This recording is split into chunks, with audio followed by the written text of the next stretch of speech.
Assalamualaikum warahmatullahi wabarakatuh. Alhamdulillahi rabbil alamin. Assalatu wassalamu ala rasulillahil karim wa ala alihi wa sahbihi ajma'in. Amma ba'd. Fa ya ibadallah, usi nafsi wa iyyakum bi taqwallahi faqad fazal muttaqun fala tamutunna illa wa antum muslimun.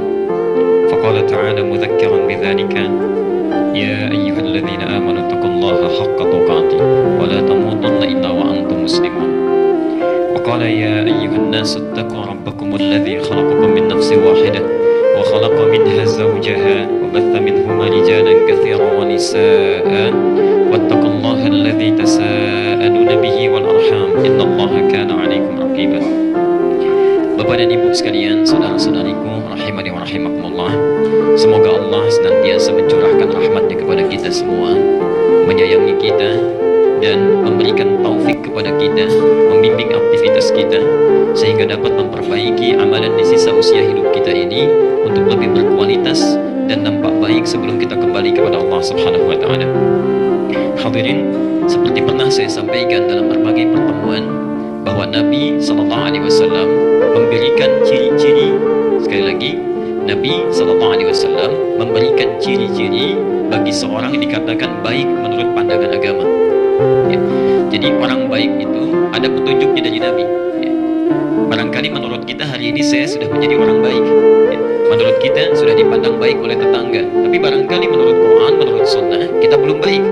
Ya. Maka disampaikan oleh beliau salah satu sabdanya dapat dalam Sahih Al-Bukhari nomor hadis 71. Perhatikan kalimat beliau. Man yuridillahu bihi khairan. Man yuridillahu bihi khairan yufaqihuhu fid din. Saya sering ulang-ulang ini. Man yuridillahu bihi khairan. Siapapun yang diinginkan oleh Allah memiliki sifat-sifat baik, berubah jadi orang yang baik. Kalau ada kata man, itu isim mausul, kata yang menunjuk kepada konjungsi, kata sambung, atau menunjuk kepada orang, subjek, ya. Tapi bentuknya umum, bisa laki-laki, bisa perempuan, bisa dewasa, bisa kecil, ya. Bisa tua ataupun muda, ya. Di siapapun yang diinginkan oleh Allah berubah menjadi baik, memiliki sifat-sifat kebaikan, maka ciri pertamanya yufaqihuhu fiddin, akan dipahamkan dia mengenai urusan agamanya. Jadi hati-hati kalau sampai saat ini misalnya, mohon maaf sebelumnya, ada di antara kita yang harta bendanya bertambah di rumah, alhamdulillah, ya. Tapi kalau belum paham tentang tuntunan agamanya, dia tidak bisa membedakan yang baik dengan yang keliru, ya. Yang benar atau yang salah, ya. Maka dalam pandangan agama dia belum termasuk pada orang yang baik. Atau meningkat kedudukan, alhamdulillah, ya. Bapak dapat promosi jabatan, alhamdulillah, ya. Tapi dalam saat yang bersamaan tidak tahu mana yang sunnah, mana yang harus ditinggalkan, yang bid'ah, ya. Mana yang dikerjakan, mana yang harus ditinggalkan. Kita tidak paham itu. Maka menurut pandangan agama itu belum dikatakan orang yang baik. Nah, saat Allah menginginkan seseorang berubah menjadi orang baik, ternyata cirinya bukan ditambah harta, tidak ditingkatkan kedudukan, walaupun alhamdulillah bila mendapatkan itu. Tapi ciri pertamanya yufaqihuhu fiddin, dipahamkan, dibimbing, didorong untuk mau dia mempelajari dan mendekat kepada agamanya. Jadi berbahagialah Anda sekalian ketika hadir saat ini, saat orang lain barangkali sedang menikmati liburan, sedang sibuk bertamasya, sedang berkumpul dengan keluarga, Anda disentuh oleh Allah, dibimbing langsung datang ke rumahnya untuk mempelajari tuntunan agamanya.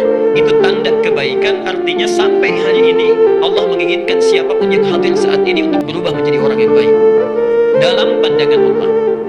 Tapi persoalannya, kalau Anda sudah didudukan ke sini, misal biasanya bermaksiat, biasanya lisannya tajam, perilakunya menyimpang, jarang menunaikan sholat dengan baik, jarang ke masjid dan sebagainya. Sekarang sudah didatangkan ke sini, diminta tobat, belum tersentuh juga untuk berubah. Allah sudah menghadirkan, meminta kita berubah jadi orang baik. Sudah dihadirkan sini, belum tersentuh juga. Dengan cara apa lagi Allah mesti memaksa kita berubah menjadi orang yang baik, ya. Karena itu bertakwalah kepada Allah sebelum kita memulai uraian ini, ya. Dan ini adalah pekan yang istimewa, karena hari ini saya akan jadikan sebagai edisi khusus untuk bertanya jawab, ya, edisi khusus untuk bertanya jawab, karena tidak sedikit pertanyaan yang masuk baik di media sosial, ya, ataupun dari teman-teman yang sudah mengantarkan pertanyaan. Nanti insya Allah silakan Anda kalau ingin bertanya apa saja yang sekiranya bisa dijawab, silakan dituliskan, disampaikan ke depan, nanti kita bahas, ya. Dengan sebelumnya kita akan bahas dulu berbagai pertanyaan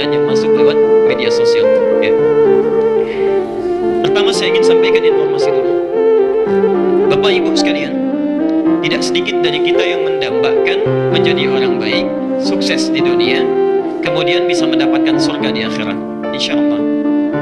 Pertanyaan terbesarnya, usaha apa yang sudah kita lakukan untuk mencapai itu?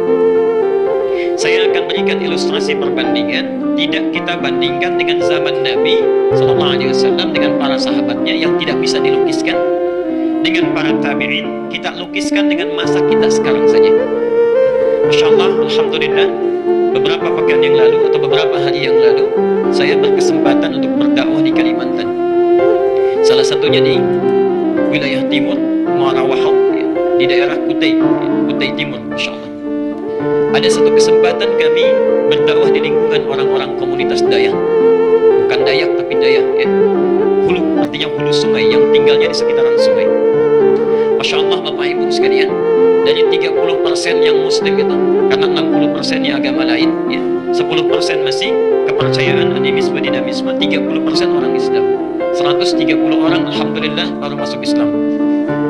Yang luar biasa, perhatikan, orang-orang yang hidupnya serba terbatas mendengar akan ada ta'lim di tempat mereka, tidak punya masjid, yang dimiliki hanya musalla saja, itu pun patungan iuran untuk bisa membangun musalla di rumah kayu panggung. Bayangkan, pendapatan tidak seberapa, mengeluarkan dari hasil jerih payahnya yang sangat halal untuk membangun rumah Allah, baru jadi musalla. Rumah panggung untuk hadir ke situ, kalau kami saja mesti menempuh perjalanan dengan mobil 40 menit, mereka mesti menyeberang lewat sungai. Ada yang jalan kaki. Jadwal ta'lim jam 3, jam 2 sudah menunggu. Jadwal ta'lim jam 3, jam 2 sudah menunggu. Belum selesai. Yang paling hebat luar biasa, Masya Allah, dari mulai sholatnya, dari ta'limnya, sebelum berangkat, tidak menunggu panitia membagikan snack, tidak menunggu panitia memberikan air. Masya Allah, saat mereka akan berangkat sudah kompakan satu sama lain. Setiap keluarga itu menyediakan kotak yang diisi dengan nasi dan lauk pauknya sesuai kadar kemampuannya. Ada yang mengisi dengan telur, ada yang mengisi dengan ayam, ada yang mengisi dengan ikan, macam-macam.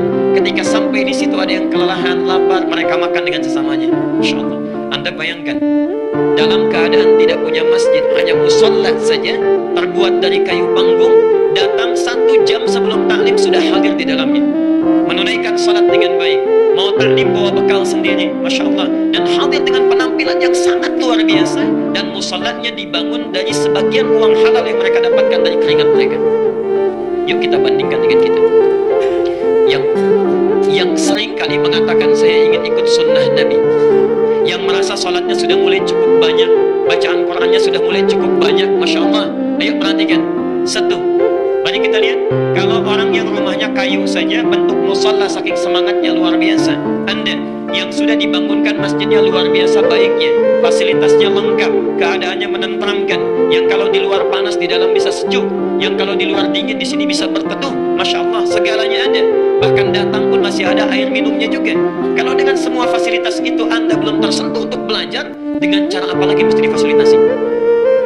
Yang luar biasa, Nabi SAW, Nabi, Rasul, dijamin masuk surga, bebas dari kesalahan, tidak ada hisabnya, tingkat surga paling tinggi, langsung melihat Allah tanpa hijab. Masya Allah, masih sempat-sempatnya ta'lim dengan Jibril. Setoran Qurannya pada Jibril.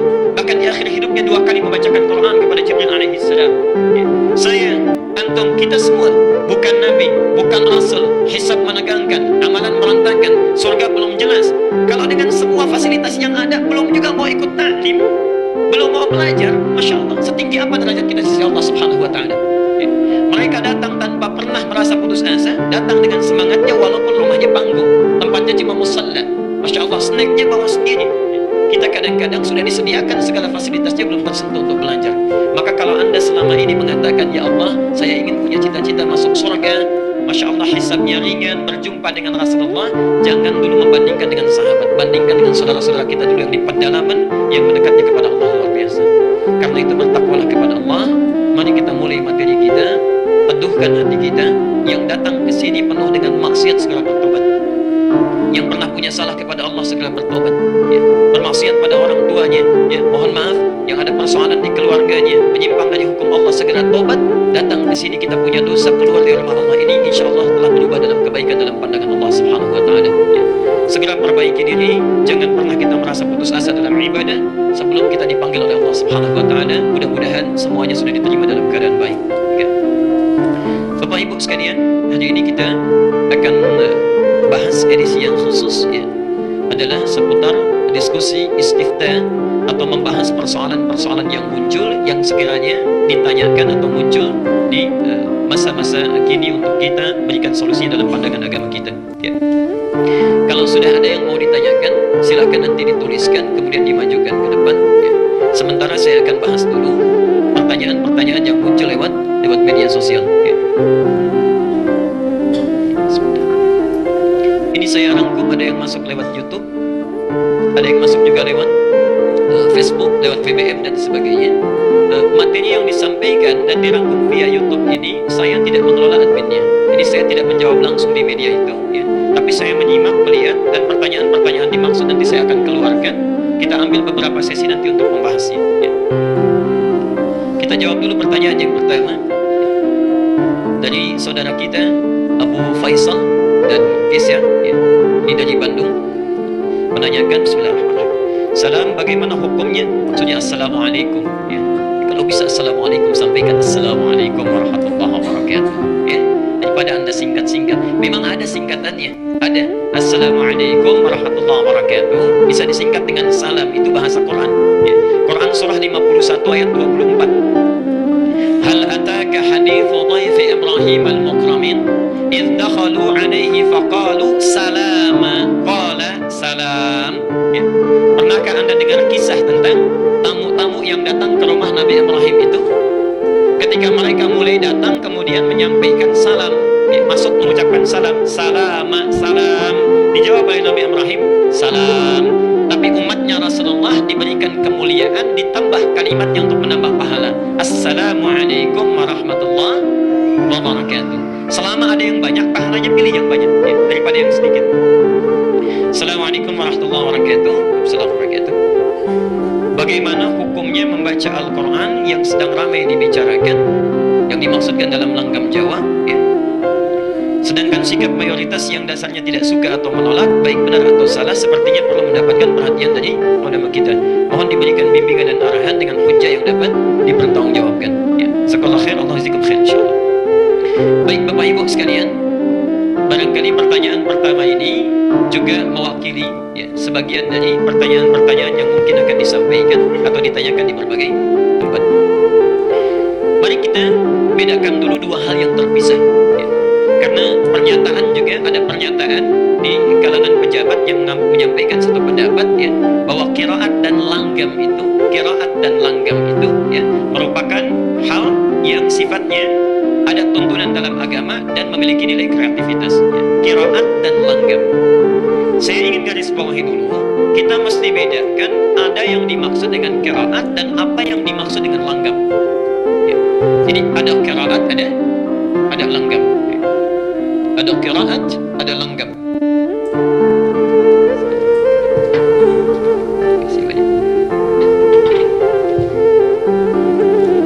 Ada qiraat,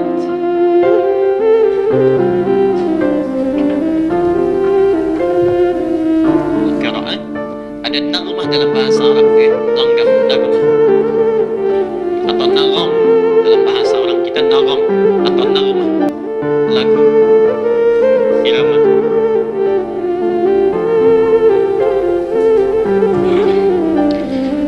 Dua hal ini antara qiraat dengan naghmah itu dua hal yang terpisah, tidak sama ya. Tolong dibedakan. Satu, apa yang dimaksud dengan qiraat? Qiraat itu adalah cara baca Al-Quran, cara membaca Al-Quran berdasarkan dialek Arab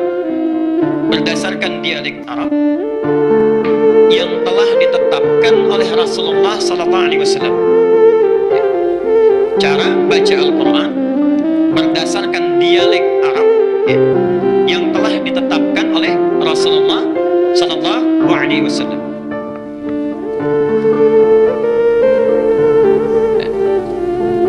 Teruskan sebentar. Bapak Ibu sekalian, saya ingin berikan pengantar sebentar. Orang Arab seperti halnya kita, itu juga memiliki suku-suku ya, daerah-daerah ya, dengan komunitas yang berbeda, masing-masing umumnya memiliki dialek atau lahjah yang berbeda sebagai ciri khas karakter. lahjah namanya. Lahjah, dialek.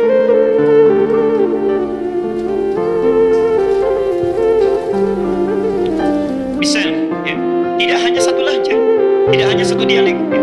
Misal saya berikan contoh, sampai sekarang kalau kita main ke wilayah Palestina, kemudian Lebanon, ya, sebagian Syria, atau sampai ke Mosul di Irak, ya, atau sebagian Afrika, itu ada suku Arab yang tidak bisa mengucapkan A, misalnya E, ya, kaifa haluk, kaifa halik, madrasah, madrasih, ada, ya.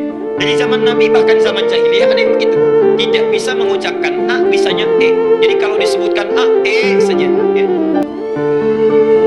Ini satu. Ada yang tidak bisa hum, bisanya him, ya. Atau him mereka sebut hum, ya. Bahkan ada yang nggak bisa him, bisanya himu, ada itu, ya.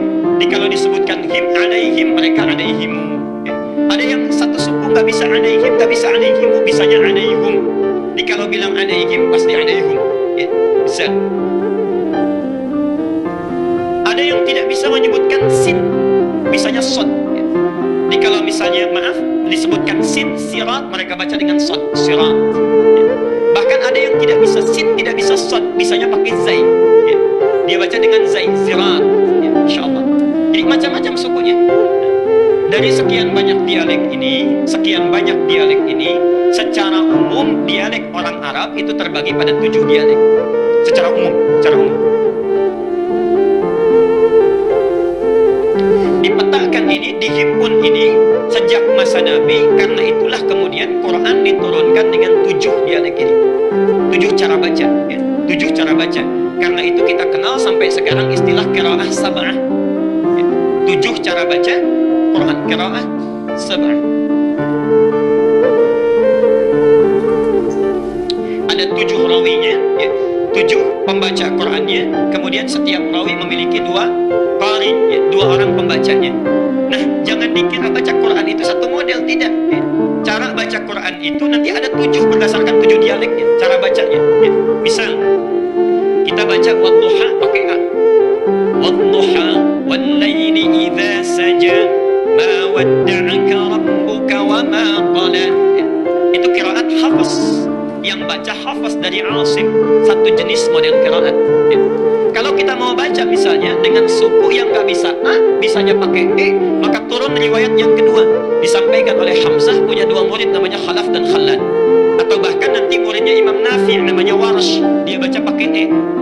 Wadduhi wal laili idza saji ma wadda'aka rabbuka wa ma qali wa lal akhiratu khairun laka minal uli. Ibu tertawa. Tapi kalau kita bacakan dengan A pada yang komunitas lisannya dengan B, mereka tertawa. Saya pernah bacakan itu, ya. Begitu datang mushaf dari Indonesia, kami mengajar saat di Tripoli, ya. Saat mengajarkan wadduha itu cekikikan tertawa. Kok begitu ya katanya bacanya? Karena mereka gak biasa, ya. Masya Allah. Nah, ayat yang dibaca tetap sama, ya. Ayat yang dibaca tetap sama, maknanya sama, cuma cara bacanya beda. Contoh, maafkan saya, contoh saja, tidak bermaksud membedakan, tapi untuk menampilkan keunikan. Ada orang Medan di sini. Nah, sepeda, dibilang apa biasanya? Sepeda. Ya. Antara sepeda dengan sepeda, bendanya sama nggak? Sama, cuma lisan cara bacanya mungkin yang berbeda satu sama lain. Ya, pengaruh lingkungan, ya, pengaruh tipologi geografisnya dan sebagainya.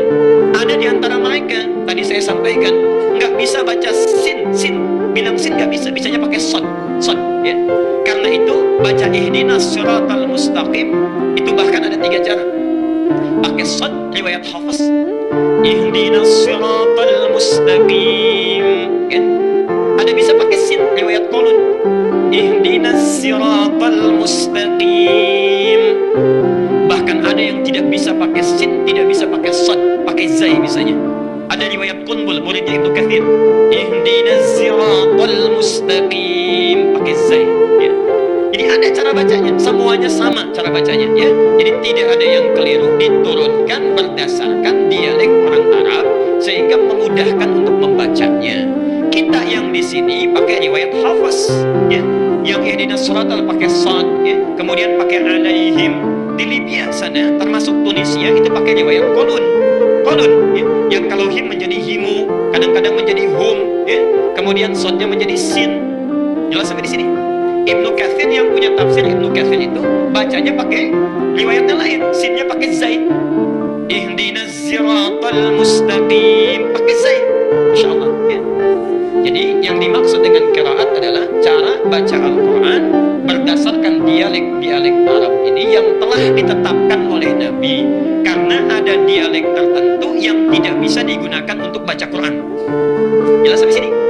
Baik. Satu. Jadi disebut dengan apa? Qiraat sab'ah. Ini sudah ada rumusnya dari ulama, ilmunya ada dalam ilmu qiraat, bukunya sudah dikarang, bahkan nazamnya sudah ada, Asy-Syatibiyah. Saya berikan contoh bukunya dia.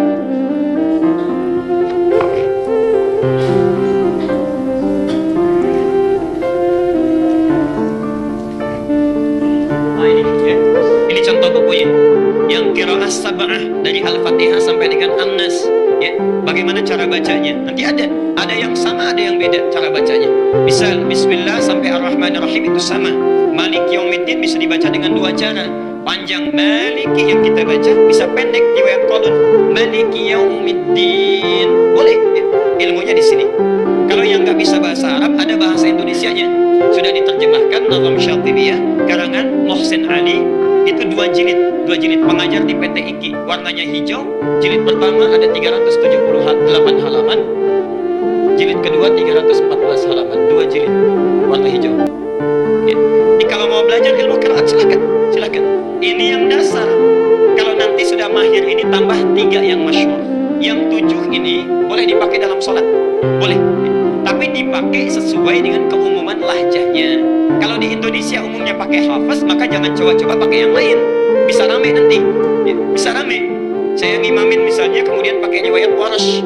Wadduhi wal-laili idza saja ma wadda'aka rabbuka wa ma qali. Ini kayaknya orang Betawi nih ustaznya nih. Betawi aja nggak gitu-gitu banget ya. Jamaah bisa bubar, ya. Maka sesuaikan dengan lahjah yang terbiasa. Tapi mesti kita paham, ini 7 bacaan dibaca dalam salat. Ada lagi 3 riwayat yang kedua, yang ini 7 disebut mutawatir, disepakati oleh ulama, boleh dibaca dan dipraktikkan dalam sholat. Yang 3 disebut dengan masyhur. Masyhur itu jumlahnya banyak yang meriwayatkan tapi tidak sampai ke mutawatir. Boleh dibaca dalam bacaan Quran, tapi tidak boleh dibaca dalam sholat. Tambah yang 4 lagi namanya qiraah syadzah. Syadzah itu qiraah tafsir, bacaan tafsir. Gak boleh dibaca dalam sholat, tidak boleh dibaca dalam Al-Quran, tapi boleh dimaknai dalam tafsir. Jadi jumlah keseluruhan itu ada 14 qiraat. 7 yang disepakati dibaca dalam sholat, 3 hanya baca Quran saja nggak dibaca dalam sholat, dan yang 4 itu qiraah tafsir. Jelas sampai sini? Itulah qiraat. Nah, dalam rangka membaca Quran, baik menggunakan 7 qiraat memilih salah satunya, semua diikat oleh satu hukum Al-Quran. Warattilil Qur'ana tartila, mesti dibaca dengan tartil. Mau pakai riwayatnya Hafiz, mau pakai riwayatnya Warsh, Qalun atau Al-Bazzi atau yang lain sebagainya, semua bacaan itu mesti tartil. Tartil sesuai hukum bacaan. Nikmatnya gak boleh beda. Ada mad alif disukun, bisa 2, bisa 4, bisa 6, ya. Ada makhrajnya, ada sifatnya. Kalau mau baca lewat riwayat apapun, setiap yang baca mesti tartil. Dari tartil inilah muncul ilmu. Saya agak cepat. Bagaimana supaya bacaan Qurannya benar? Kata Quran mesti tartil, ya. Supaya tartil muncul ilmu, namanya tajwid, ya. Namanya apa? Tajwid, ya. Jadi belajar Quran supaya tartil ini mesti belajar tajwid. Di tajwid itu dijelaskan sifatnya, dari mulai hukumnya, dari mulai hurufnya, makhrajnya, sifatnya dan sebagainya, ya. Kita belajar di sana. Jadi kalau Bapak Ibu mau baca Quran mesti belajar apa dulu? Tajwid dulu, ya.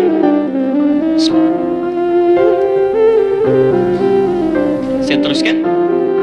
Nah, orang yang belajar ilmu tajwid, baca Qurannya benar, pasti dari setiap bacaannya itu akan melahirkan irama-irama yang khusus. Nggak mungkin nggak berirama, pasti ada iramanya, ya. Saya beri contoh misalnya, ya. Nah, kita Al-Fatihah saja, Al-Fatihah yang ringan, baik yang pakai Bismillah dijaharkan atau disirkan. Bismillahirrahmanirrahim. Alhamdulillahi Rabbil Alamin. Baik, pasti ada iramanya. Panjangnya, pendeknya, maqamnya cuma 2 harakat, ya. Panjangnya sekian, iramanya sekian. Maqarid disukun pilih bisa 2, bisa 4, bisa 6. Kalau 2 itu pendek namanya qiraah hadar yang cepat sesuai tajwid. Kalau menengah itu bisa 4 harakat. Kalau panjang tiwal sampai 6 harakat boleh. Alhamdulillahi rabbil alamin. Harakat Ar-Rahmanir Rahim. Ya. Boleh, pasti ada irama.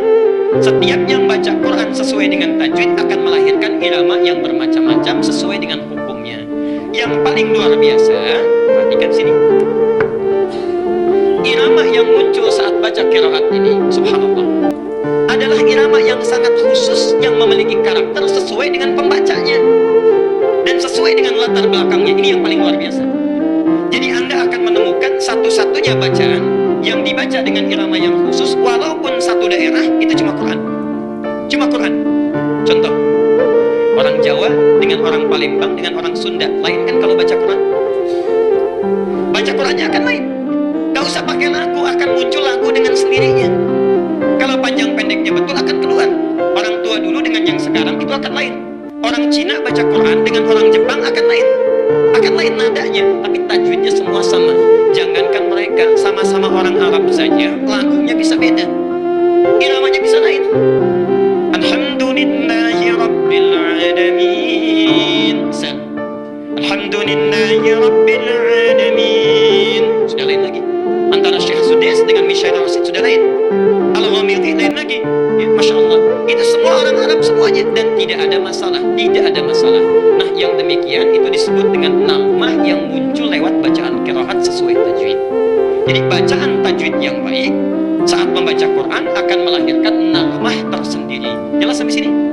Baik. Satu kaidah pertama.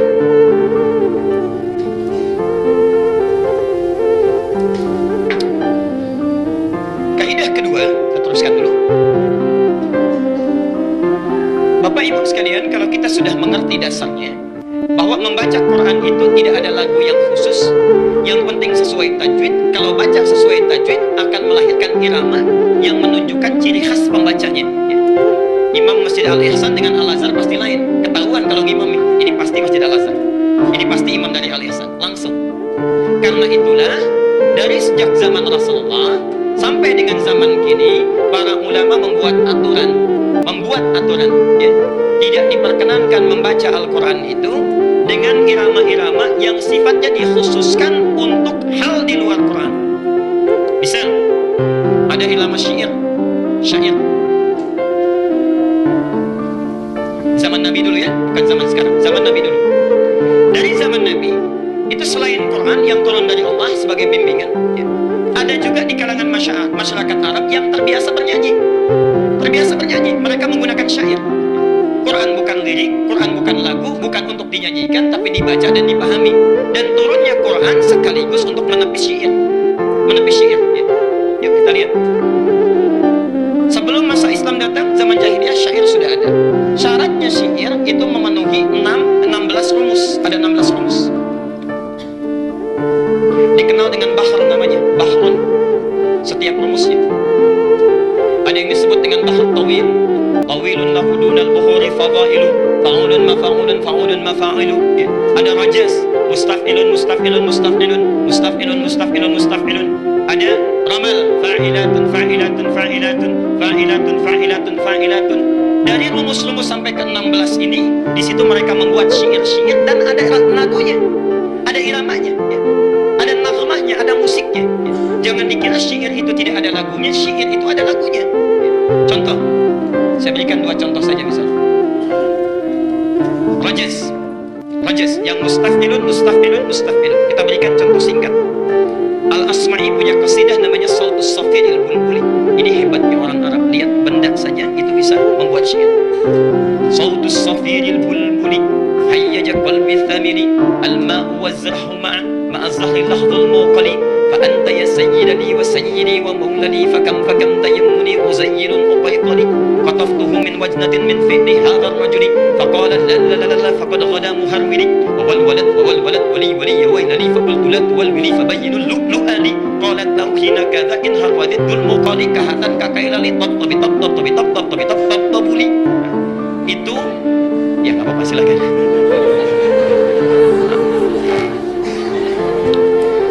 Itu yang mereka karang untuk menyanyikan supaya unta itu biasanya jalannya cepat. Ya. Jadi kalau ingin unta kan kadang-kadang jalannya malas, ya, lambat. Nah supaya unta jalannya cepat, dinyanyikan syair tadi pakai rojas itu di antaranya. Ya.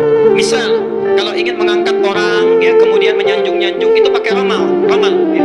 Pernah dengar kasidah ini? Ini dari syair. Tala'al badru alaina min thaniyatil wada'. Pernah dengar itu? Oke, pernah dengar? Baik. Kan ada ya lagunya ya. Itu dari syair asalnya. Rumusnya ramal, bah ramal. Tala'al badru alaina. Itu ramal, ada. Tapi sejak zaman Nabi sampai sekarang gak pernah orang baca Quran pakai rumus ini. Wadduha wal laili idza saja. Gak ada. Astagfirullah kalau ada yang baca. Tidak ada yang baca karena bukan tempatnya. Ya. Jadi zaman Nabi saja orang jahiliyah sudah paham. Pemusik gak pernah menggunakan not balok musiknya untuk menggunakan bacaan Quran karena memang lain. Ya. Jadi mereka sudah punya rumus khusus, ilmu yang khusus. Kalau Anda jurusan bahasa Arab, ya, misalnya kuliah jurusan bahasa Arab, itu ada pelajarannya, namanya ilmu arud. Ya. Saya berikan contoh bukunya. Nah ini kitabnya, ya. Ini kitabnya ilmu arud. Ya. Jadi ada di sini semua cara bikin syair, ya. Yang Anda belajar bahasa Arab di pesantren alfiyah itu kan dari sini rumusnya. Rumus Rajas Ibnu Malik itu membuat 1000 syair untuk mempermudah belajar bahasa Arab. 1000 bait itu disebut dengan nazam namanya. Kalamuna lafdun mufidun kastaqim wasmun wa fi'lun thumma harfunil kalim wahiduhu kalimatun wal qawlu am wa kalimatun biha kalamun qad yu'am bil jar'i wat tanwini wan nida wa al wa musnadin lil ismi tamyizun hasal bi tafa'alti fa'altu atat wa ya if'ali wa nun iqbalan fi'lun yanjali. Ada semua. Ya. Kalau orang pesantren pasti belajar itu untuk belajar nahwu dan sarafnya. Jadi ada di sini. Jadi dari dulu pun zaman Nabi sudah ada rumus-rumus untuk membuat nyanyian tapi tidak pernah dipakai melakukan Quran. Karena itulah sepakat para ulama, perhatikan, lagu-lagu yang sekiranya dikhususkan nagmah atau langgam dalam bahasa kita yang dikhususkan diketahui menjadi ciri khas musik tertentu dipergunakan pada hal tertentu, maka tidak boleh diperkenankan untuk dijadikan bacaan Quran. Karena itulah di awal abad ke-20 para ulama ahli qiraat berkumpul memilih jenis-jenis nagmah untuk dipelajari yang tidak pernah digunakan pada musik. Muncullah pertama kali alirannya di Mekah, disebut dengan aliran Makawi atau Makki, Makki atau Makawi. Ada jenis nagmahnya. Misal kita pernah dengar misalnya ada nada-nada Hijaz, ya, Nahawan, ya, dalam baca Quran. Dalam baca Quran ada Hijaz, ada Nahawan dan sebagainya, ya. Itu asalnya dari Mekah, awal abad ke-20. Disempurnakan di Mesir. Munculnya para qari terkenal, Syekh Abdul Basit Abdul Somad, Syekh Husairi, lalu membuat rumus-rumus yang singkat. Ada disebut bayati, dibagi lagi ada bayati qarar, ya. Kemudian misalnya ada bayati apa lagi yang pernah didengar? Bayati asli, bayati qarar, ya. Ada kemudian soba, ada kemudian Hijaz, ada kemudian Nahawan, macam-macam. Dan di kita kemudian dipopulerkan di awal abad ke-20. Yang ikut aliran Makawi misalnya ada Syekh Sya'rani, ya, Kiai Haji Arwani, itu ada, ya. Yang ikut aliran Misri, aliran Mesir, ya. Ada Syekh Muhammad Mufti Ali, Syekh Basori Alwi, itu ada, ya. Sampai dengan sekarang dipelajari dan melahirkan qori-qori internasional seperti Muhammad ZA dan sebagainya. Itu dari sini asalnya, ya. Dan tidak pernah mengambil dari nagom-nagom yang dikhususkan untuk musik atau hal tertentu. Jelas sampai di sini? Jadi kalau ada pertanyaan bagaimana hukumnya melakukan Quran dengan langgam-langgam khas musik, maka hukumnya tidak diperkenankan. Kepandangan saya, tidak diperkenankan. Apalagi membawa hukum tajwid kepada lagu, itu sudah salah total. Saya kira dari dulu sampai kemarin-kemarin itu belum pernah ada yang demikian kreatifnya, ya. Sampai kemarin-kemarin. Ya.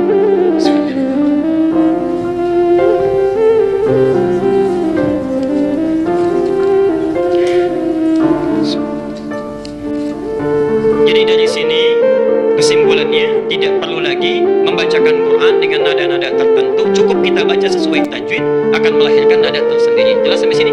Ya. Jadi tidak perlu ada langgam Sunda, langgam Jawa, langgam Sumatera, langgam Banten, itu tidak perlu, ya. Tidak perlu, cukup baca sesuai tajwid memunculkan bacaan yang khususnya, ya. Baik. Sebelum saya teruskan Bapak Ibu sekalian, hati-hati dalam menempatkan sesuatu. Hati-hati dalam menempatkan sesuatu. Tidak kita mudah bisa mengatakan kalau ini sifatnya misalnya A bisa dimasukkan pada yang lainnya. Misal mentang-mentang ada syariah semua ingin dijadikan syariah. Wah, sudah ada bank syariah, ada hijab syar'i, ada koperasi syariah. Sekarang saya mau bikin karaoke syariah, saya nggak bisa. Ya. Tepat sesuai tempatnya, nggak bisa kita letakkan satu kalimat pada kalimat yang tidak wajar. Ya. Jadi jangan aneh-aneh lah. Kalau sudah ada yang jelas, jangan jadi yang tidak jelas. Ya. Baik.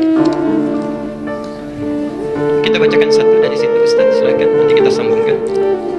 Mohon penjelasan tentang tafsir surat Al-Kahfi ayat 65 sampai 82 tentang pertemuan Nabi Musa dengan seorang hamba yang diberi hikmah. Bismillahirrahmanirrahim. Musa alaihi salam seorang nabi yang sangat saleh, sangat luar biasa, ya. Di balik kesolehannya itu, beliau juga harus diakui sebagai manusia biasa. Ya. Manusia yang diberikan risalah oleh Allah, ada dua jenis risalah. Risalah yang ditujukan langsung kepada diri pribadi tanpa harus disebarkan kepada umat. Ya. Itu disebut dengan nabi. Risalahnya disebut dengan naba. Ada Quran surah 78 An-Naba. Ya. An-Naba. Jadi risalahnya disebut dengan naba. Orang yang menerima disebut apa? Nabi yang dapat berita besar tapi tidak disampaikan kepada umat. Ya. Nabi pertama yang ada di muka bumi itu Nabi Adam. Karena umatnya belum ada, hanya Adam dan istrinya, kemudian keturunannya. Karena itu beliau tidak dimintakan menyampaikan risalah kepada umat yang lain karena belum ada umat. Adam Nabi, bukan Rasul. Sedangkan yang kedua, diberikan risalah bukan sekedar untuk dirinya sendiri, tapi disampaikan kepada umat yang sudah mulai menyimpang dari manhaj. Ya. Nah, risalah yang kedua ini wahyunya disebut dengan wahyu. Ya. Diterima, kemudian disampaikan kepada umat. Orangnya yang mendapat risalah ini, yang pertama naba, kedua risalah, disebut dengan rasul. Ya. Di orang ini disebut apa? Rasul. Rasul pertama yang sampai kepada kita, kemudian menyampaikan risalah Islam, itu adalah Nabi Nuh alaihi salam. Ya. Jadi dari zaman Nabi Adam alaihi salam, kemudian terlahir keturunan-keturunan, itu belum menyimpang. Setelah Adam meninggal, keturunan mulai menyebar dan sebagainya, terjadi kemaksiatan. Ya. Setelah itu ada 6 orang saleh. Ya. 5 sampai 6 orang saleh yang nanti diabadikan di surat Nuh itu. Ya. Ada Ya'uq, ada Waddawan, ada Suwa dan sebagainya. Kemudian meninggal dunia. Orang soleh ini saat meninggal dunia dirindukan oleh masyarakatnya. Ya Allah, gitu kan? Kok rasanya sepi, nggak ada orang yang bisa meneduhkan lagi dan sebagainya. Singkatnya, ketika merindukan itu, dibuatlah miniaturnya, dibikinkan patung. Dengan harapan, mudah-mudahan dengan lihat patung itu ada ketentraman lagi. Muncul lama-kelamaan, kok kayaknya patung ini kok lirik-lirik saya ya? Kayaknya kok agak senyum-senyum ya? Dikira roh orang soleh itu masuk lagi ke patung yang dimaksudkan. Mulailah kemudian diberikan sesembahan, diberikan makanan dan sebagainya. Itu terjadi pada awal masa Nabi Nuh alaihissalam. Dipilihlah Nabi Nuh, kemudian diberikan risalah untuk menyebarkan dan menyebarkan nilai Islam, mengembalikan kepada agama yang benar seperti dibawa oleh Adam alaihissalam. Dari Nuh sampai Adam itu jaraknya luar biasa. Jangan dikira singkat. Kalau kita kan selalu menyampaikan Adam, Idris, Nuh kayaknya cuma 2 generasi. Ya. Banyak. Nuh alaihissalam bin Mihlail bin Matusyalah bin Kinan bin Anwas bin Tis bin Adam alaihissalam. Ya. Adam saja sudah 1000 tahun. Jadi kalau 5 generasi sampai ke Adam itu luar biasa cukup panjangnya. Nah, Nuh alaihissalam tidak selesai. Ya. Tidak selesai risalahnya. Karena masih ada orang yang ingkar, dibinasakan lewat banjir besar itu. Ya. Kemudian tersisa beberapa generasinya. Generasi ini yang kemudian menyebar kembali. Tadinya generasinya baik, setelah Nuh wafat kemudian sebagian keturunannya melakukan maksiat. Ya. Disitulah kemudian diturunkan nabi-nabi baru. Dari mulai setelah generasi Nuh sampai dengan Nabi Muhammad SAW. Itu cukup panjang ya. Muhammad bin Abdullah bin Abdul Muttalib bin Hashim bin Abdul Manaf bin Qusay bin Murrah bin Kilab bin Ka'ab bin Ghalib bin Fihir bin Malik bin Nadar bin Kinana bin Khuzaimah bin Mudrika bin Ilyas alaihissalam bin Nizar bin Mudar bin Ma'ad bin Adnan bin Addi bin Adri bin Muqawam bin Nahur bin Tarih bin Ya'rab bin Yasjub bin Nabit bin Ismail alaihissalam bin Ibrahim alaihissalam bin Azar bin Nahur bin Abir bin Kinan bin Arfakhshad bin Sam bin Nuh alaihissalam. Jadi ada sekitar 37 generasi dari masa Nabi Nuh kepada Nabi Muhammad SAW. Di antara 37 generasi ini terdapatlah Nabi Musa alaihissalam. Musa alaihissalam meneruskan risalah siapa? Meneruskan risalah kakek moyangnya Rasulullah. Saat Nabi Ibrahim melahirkan Ismail, dari Ismail turun kemudian Nabi Muhammad. Ya, dari perkawinan antara atau pernikahan antara Nabi Ibrahim dengan Sarah melahirkan Ishak. Dari Ishak kemudian turun siapa? Yakub, dari Yakub turun Yusuf, dari keturunan Yusuf nanti ada Daud, ada Sulaiman, kemudian ada Musa alaihi salam. Dipilihlah Musa itu untuk memberikan risalah kepada kalangan yang khusus, yang sangat bandel, yang oleh Nabi Ishak tidak mempan, Nabi Yakub tidak mempan, Nabi Yusuf tidak mempan, Nabi Daud tidak mempan, Nabi Sulaiman tidak mempan, Masya Allah, sampai dengan Nabi Musa alaihi salam itu pun masih menyimpang juga nanti, sampai dengan Nabi Isa, sampai sekarang itu susah ya, sampai sekarang. Nah, pada zaman Nabi Musa ini, di antara keutamaan Musa itu sebelum menjadi Nabi dan Rasul dipersiapkan oleh Allah, dipersiapkan. Banyak persiapannya, di antara tahapan-tahapannya Musa kemudian tanda-tanda dari kelahiran sudah kelahirannya tidak biasa, diselamatkan oleh Allah. Yang lain dibunuh, Musa diselamatkan. Al-Baqarah ayat 49. Saat tumbuh kemudian dewasa, ya, diberikan jalan oleh Allah untuk menghindar dari keluarga Fir'aun, ya. Menerima wahyu di surah Al-Kahfi dimulai, ya. Kemudian menerima wahyu di situ, datang ke Bukit Tursina. Setelah menerima wahyu itu dibimbing, dipersiapkan sebelum mengantarkan dan membebaskan Bani Israel dari cengkaman Fir'aun. Di antara bimbingannya bertemu dengan hamba yang saleh yang kemudian konon disebut dengan Khidir. Ya. Siapa hamba yang saleh ini? Para ulama bersepakat, sebagian besar ahli tafsir menyebutkan bahwa beliau itu seorang nabi, walaupun tidak diangkat menjadi rasul. Ya. Nah, seorang nabi ini walaupun tidak diangkat menjadi rasul diberikan oleh Allah keutamaan. Di antaranya adalah ilmu takwil. Ya. Jadi ada takwil yang terkait dengan mimpi, ada takwil yang terkait dengan fenomena tertentu. Takwil yang terkait dengan mimpi misalnya Nabi Yusuf alaihi salam, kita sudah hafal kisahnya. Takwil yang terkait dengan fenomena tertentu itu diberikan kepada Nabi Khidir alaihi salam. Mulailah Musa diminta untuk belajar kepada Khidir untuk mempelajari kadar kesabaran. Sabar, tidak tergesa-gesa, tidak cepat menyimpulkan sesuatu. Karena di antara kelemahan Nabi Musa itu sebelumnya, lisannya tidak lancar dalam berbicara dan cepat menyimpulkan sesuatu. Ada orang salah tampar, ya. Makanya pernah tampar orang sampai meninggal dunia, sampai kabur dari kejaran Firaun. Ya. Karena itu dilatih kesabaran. Bertemu dengan Khidir itu seorang nabi ahli takwil dan memiliki kesabaran luar biasa. Singkatnya, saat bertemu dengan Khidir, menyampaikan ingin belajar, kata Khidir syaratnya sederhana, gak boleh tanya. Ya. Boleh ikut saya tapi gak boleh tanya. Itu dilatih untuk bersabar. Perhatikan, saat mulai berjalan pertama kali lihat kejadian perahu ditenggelamkan, tanya, kok ditenggelamkan? Bertanya. Gak sabar kamu. Kenapa bertanya? Maaf, katanya, saya lupa. Baik ya, singkatnya begitulah ya dalam bahasa kita. Kemudian berjalan lagi, ya. Kemudian ada satu bangunan dirobohkan, itu kan.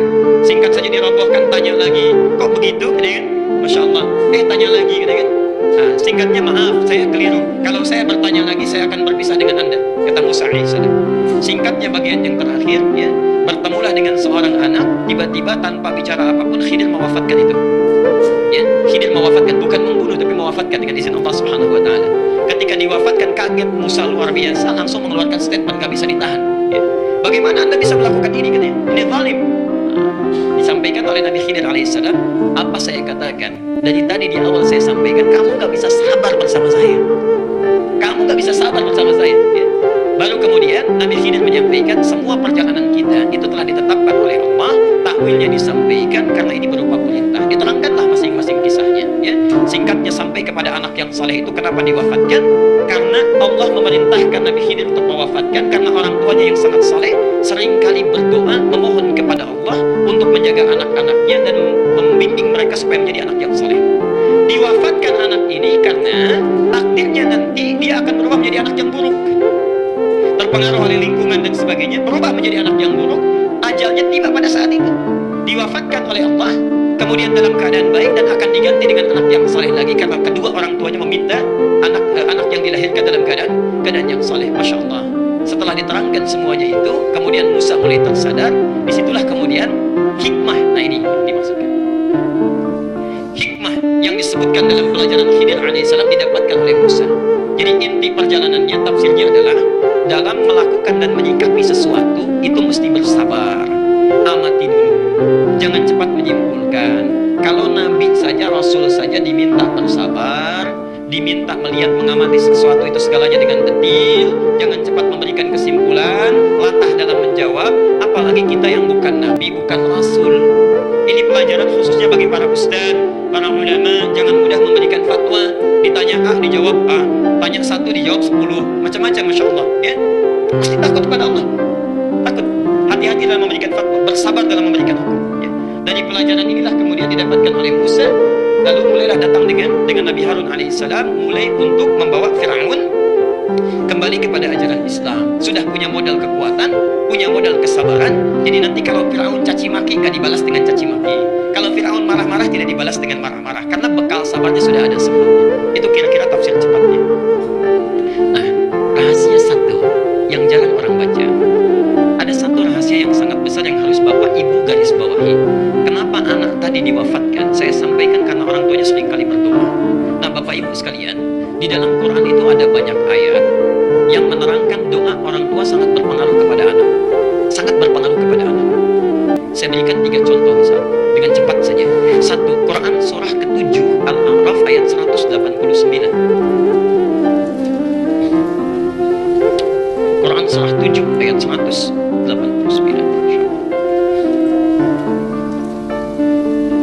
Ada? Ya. Sudah, saat Adam bertemu dengan Hawa, kemudian melakukan hubungan suami istri, Hawa mulai mengandung, kandungan ringan sampai berat, ya. Kemudian perhatikan, poin ini ujung ayatnya.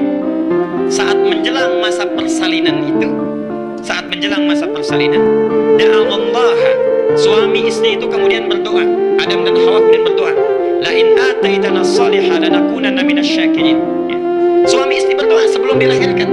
Kalau dalam bahasa kita, bahasa bebasnya, misal suami berdoa, "Tuhai Allah, dalam rasa sakit yang tengah dirasakan istriku ini saat akan dia menjalani persalinan, mohon ya Allah, dalam sakit yang dia emban dalam menerima amanahmu ini, mohon ganti rasa sakitnya dengan anak soleh yang akan dia lahirkan. Tentu kami akan merasa bersyukur dengan itu." Ibu juga begitu. Saat sakit dalam keadaan mengandung, menjelang masa persalinan, ya, yang dilakukan jangan banyak mengeluh. Aduh, Pak sakit, aduh Pak pijitin ini, aduh Pak miring sini sakit. Perbanyak doa. Perbanyak doa. Karena orang-orang yang tengah mengandung, orang-orang yang tengah menerima amanah Allah dalam lelahnya, doanya cepat terkabul. Doanya cepat terkabul. Duhai Allah, dalam sakit yang tengah saya rasakan ini, mengemban amanah-Mu, mohon ya Allah, ganti rasa sakit ini dengan lahirnya anak soleh yang telah Engkau tetapkan. Tentu saya akan sangat bersyukur kepadamu, ridha dengan sakit yang saya terima ini. Kalau saya sudah bermohon dalam keadaan demikian, belum juga Engkau kabulkan, dengan cara apa lagi saya mesti bermohon kepadamu ya Rabbal Alamin? Boleh. Masya Allah, itulah yang pernah dilakukan oleh Nabi Adam alaihissalam, diikuti oleh Nabi Yakub ketika punya anak Yusuf dan 11 saudaranya dari beberapa istri yang berbeda. Yusuf punya anak namanya Bunyamin, dari ibu namanya Rahil. Nah, 10 saudara yang lain itu cemburu kepada Yusuf. Saya persingkat, berencana untuk membunuh Yusuf. Kumpul di satu tempat di samping rumah. 9 orang mengusulkan, uqtulu Yusuf, bunuh saja Yusuf. 1 orang mengusulkan, jangan bunuh, lemparkan fi ghayabatil jub, lemparkan ke tempat gelap saja, gak usah dibunuh, nanti akan dibawa oleh pedagang menjauh dari kita. Saya mau tanya, maaf, kalau ada musyawarah 9 orang memutuskan A, 1 orang memutuskan B, mana yang diambil?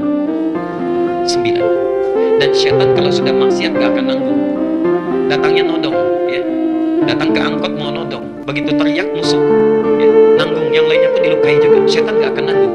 Tapi yang ini luar biasa, begitu 9 mengusulkan bunuh Yusuf, yang 1 mengatakan jangan bunuh, ternyata yang 1 ini yang diterima, bukan yang 9, yang 1 yang diterima. Apa penyebabnya? Para ulama menyampaikan itu karena doa Nabi Yakub alaihissalam yang sering berdoa supaya Allah bisa menjaga mereka untuk tidak melakukan perbuatan yang keji. Jelas sampai di sini? Maka saya mohon sebesar-besarnya mendoakan anak-anak kita. Kalau bapak ibu yang belum hafal Quran sampai sekarang, jangan cegah anaknya hafal. Ya, kalau bukan anaknya barangkali sudah dewasa, jangan cegah cucunya hafal. Doakan dari sekarang. Barangkali dengan doa itu satu saat itu akan mengembalikan kepada kebaikan. Umar, kisah nyata, seorang anak sekolah di sekolah internasional. Saya persingkat saja, ini kisah nyata yang saya terima. Bapaknya sibuk luar biasa, ibunya juga sibuk, ya. Tapi ibunya ini masih bisa mengantarkan anaknya sekolah, bisa menemani. Kalau di sekolah internasional kan suka ada hari ayah, ya, Father Day, ya, hari ayah, dan anak-anak berkreasi supaya dilihat ayahnya. Masya Allah, kalau anak-anak yang lain itu setiap hari ayah yang datang bapaknya, anak-anaknya tampil, ada yang nyanyi, ada yang bermain macam-macam, ada yang puisi. Cuma Umar saja yang bapaknya nggak pernah sempat hadir karena saking sibuknya luar biasa. Masya Allah. Yang diutus ibunya lagi. Satu kali ibunya berkata kepada bapaknya, bukankah kamu sudah berjanji akan datang? Penuhi janjimu. Kasihan anak kita. Disebutkan setiap kali datang selalu bapaknya. Kalau orang lain bapaknya, kalau kita ibunya. Saya mohon kamu datang. Bapaknya agak malas-malasan kemudian datang. singkat duduk bagian paling belakang. Singkatnya ketika Umar diminta maju untuk perform, ini luar biasa, terkejut hadirin yang ada karena tidak memilih untuk bernyanyi, tidak memilih membacakan puisi, tapi hanya satu kalimat yang diungkapkan, "Miss, saya ingin bacakan Quran surah An-Naba." Saya ingin panggil dulu guru saya, Ustaz Ali katanya. Yang dipanggil bukan bapaknya, Mr. Ali dipanggil. Datanglah Mr. Ali itu, bapaknya kaget melihat begini. Masya Allah, Mr. Ali ini diminta oleh anaknya Umar tadi untuk menguji. Silahkan lihat bacaan saya. Begitu dibaca, amma yatasaalun sampai ayat 5 dari 40 ayat, kata gurunya itu, Mr. Ali, cukup. Bacakan ayat 9, dibacakan. Bacakan ayat 20, dibacakan. Bacakan ayat 30, dibacakan. Masya Allah, hafal dengan nomor ayatnya. Di akhir perintahnya, lalu bertanya gurunya itu, Mr. Ali, Umar, apa yang menjadikan engkau begitu ingin menghafal Quran sampai hafal surat An-Naba ini dengan ayat-ayatnya? Perhatikan jawaban Umar. Saya pernah mendengar guru menyampaikan pada saya, kalau bisa membaca Quran dan menghafalkannya, maka di hari kiamat nanti saya akan membawa mahkota dan bisa dipakaikan di kepala ayahanda dan ibunda saya. Jadi saya itu mendengar hadis itu ingin satu saat memberikan hadiah kepada ayahanda dan pada ibunda. Di akhirat nanti saya ingin pakaikan dengan tangan saya sendiri di kepala ayah dan ibu saya. Masya Allah, bapaknya di belakang langsung lari, dipeluk Umar itu, dicium kakinya minta maaf, ya, langsung digendong dibawa pulang. Bapak ibu sekalian, saya tidak ingin terjadi Anda semua terjadi seperti ini, ya, atau mengikuti kisah ini. Maka mohon maaf sebesar-besarnya. Kadang-kadang Anda sesibuk apa sih? Para ayah itu kadang-kadang lupa kita, kadang-kadang kita lupa. Datang berangkat gelap, pulang juga gelap, gak pernah lihat anak. Apa yang Anda inginkan? Bukankah kita mencari rezeki untuk kembali kepada keluarga? Masya Allah, mana waktu yang kita sudah berikan untuk anak-anak kita? Nabi Ibrahim, Nabi, Rasul, bebas dari kesalahan, disebut Khalilullah, masih jalan kaki dari Palestina ke Makkah untuk lihat anaknya sampai tumbuh dewasa luar biasa. Antum bukan Nabi, bukan Rasul, Masya Allah, tidak jelas surganya. Sesibuk apa? Kadang-kadang anak kita tidak kita perhatikan. Keluarga menunggu, bahkan Masya Allah 8 jam sudah nunggu-nunggu ingin main. Anda datang ke rumah saja masih membawa pekerjaan kantor. Masya Allah, kapan tuh keluarganya? Ya, karena itu bertakwalah kepada Allah. Saya kira itulah kisah Ashabul Kahfi dengan hal-hal yang mengiringinya. Baik, silakan lanjutkan.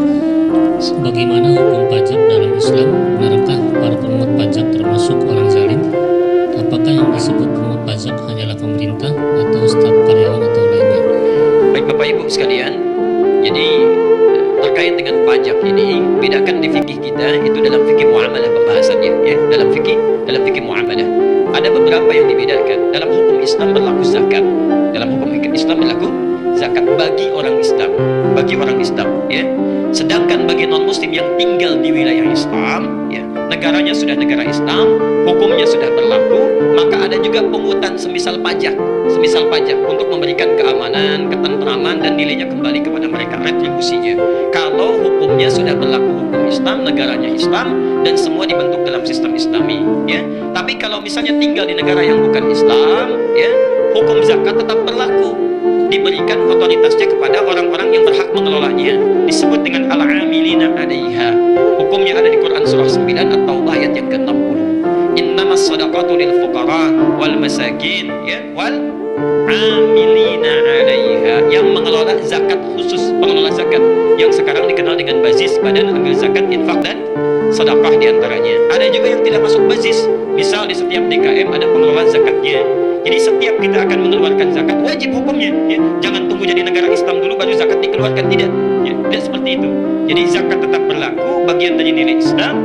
Begitu dapat kita hukumnya, baik zakat mal ataupun zakat fitri, bukan zakat fitrah, ya, kalau dalam bahasa hadis, tapi zakat fitri, baik zakat fitri ataupun zakat mal, kalau sudah tiba hukumnya wajib dikeluarkan.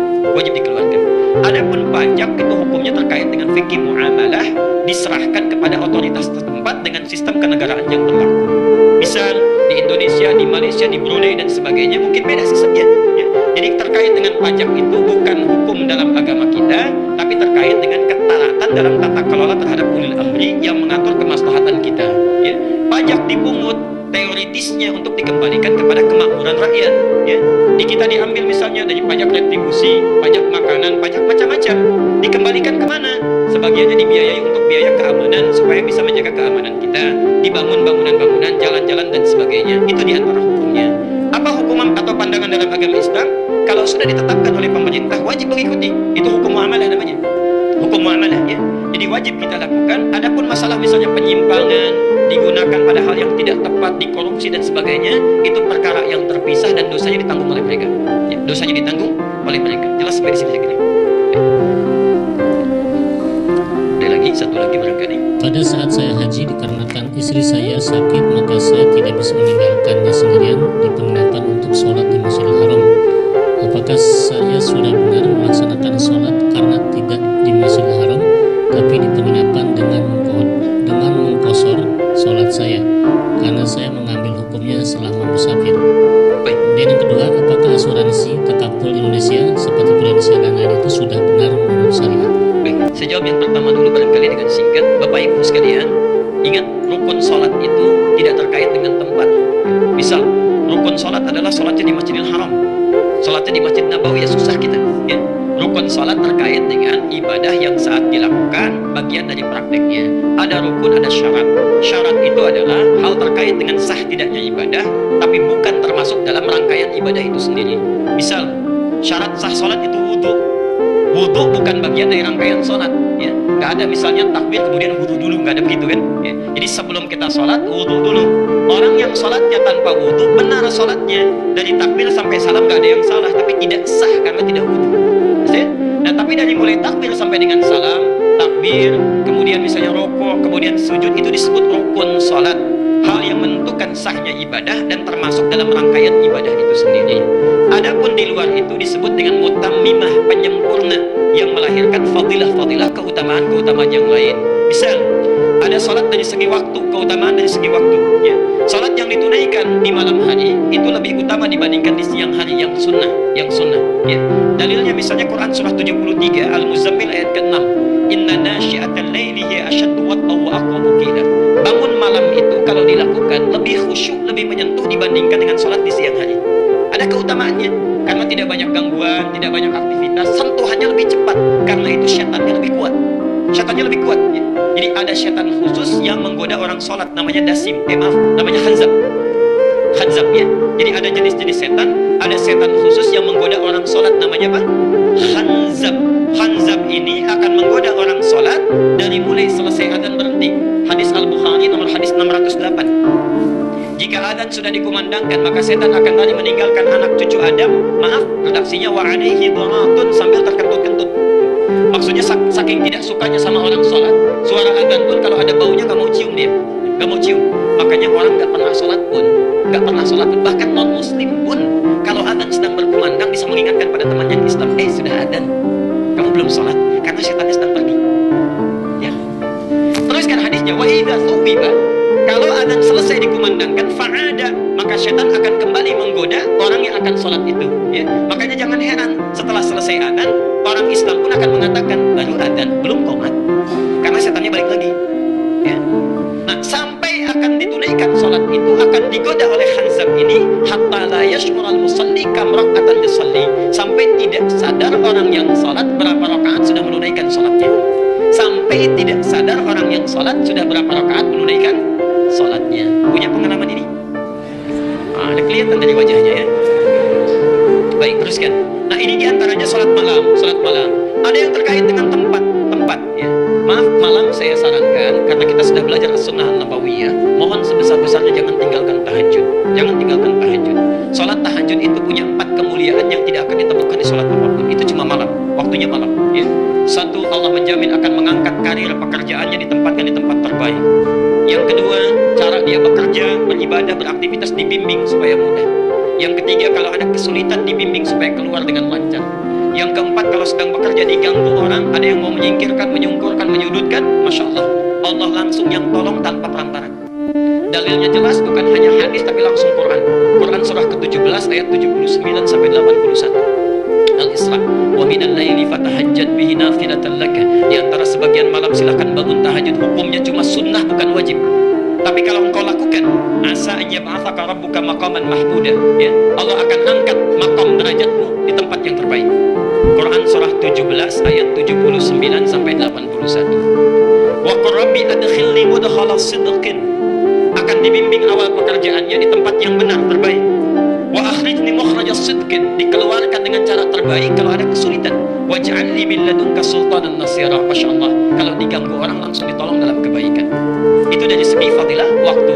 Dari segi tempat ada keutamaan. Misal, sholat di rumah dengan di masjid beda keutamaannya. Masjid melahirkan pahala 25 kali dibandingkan tempat biasa. Jadi kalau bapak misalnya, maaf, tetangga masjid memilih sholat di rumah, itu sudah kehilangan 25 kebaikan. 25 itu kata Nabi, jarak 1 ke 2, 2 ke 3, 3 ke 4, masing-masing 500 tahun. Di 1 ke 2 500 tahun, 2 ke 3 500 tahun, 3 ke 4 500 tahun, sampai ke 25. Jadi antum sangat rugi luar biasa kalau jadi tetangga masjid, tinggal beberapa langkah tapi memilih untuk sholat di rumah atau di tempat biasa. Ayo berangkat ke masjid. Saking sayangnya kepada kita Allah, sampai langsung masjid jadi ditetapkan di samping rumahnya. Masih gak mau berangkat juga, Masya Allah. Karena itu Nabi saking kesalnya dikecam itu, dikecam. Lebih baik dibakar saja katanya rumahnya. Abu Bakar pernah memberikan fatwa itu. Orang yang sengaja gak mau ke masjid, menantang-nantang masjidnya, artinya melecehkan masjid maksudnya, melecehkan masjid. Bukan kalau ada yang oh ini tetangga gak ke masjid dipraktekan, bakar aja rumahnya. Gak begitu. Ya. Dilihat dulu ini orang yang melecehkan masjid, menganggap masjid tidak ada nilainya, ya. Kemudian memilih sholat di rumahnya walaupun dekat dengan masjid, itu seperti orang terbakar. Lebih baik dibakar rumahnya, perbandingan. Ya. Nah, yang ketiga adalah keutamaan masjid-masjid khusus seperti Masjidil Haram, yang kalau ibadah di situ, Masya Allah, itu sama dengan dapat pahala 100.000 kali dibandingkan masjid biasa. Misal, tadi sholat subuh 2 rakaat. Kalau di Masjid Al-Ihsan kita dapatkan sholat, tunaikan dengan baik, pahalanya 1. Di Masjidil Haram kita sholat itu sama dengan 100.000 kali sholat tanpa henti. Saya mau tanya, bisa nggak konsisten selama seminggu sholat subuhnya di masjid terus? Selama seminggu bisa? Sebulan? Belum tentu. Belum tentu.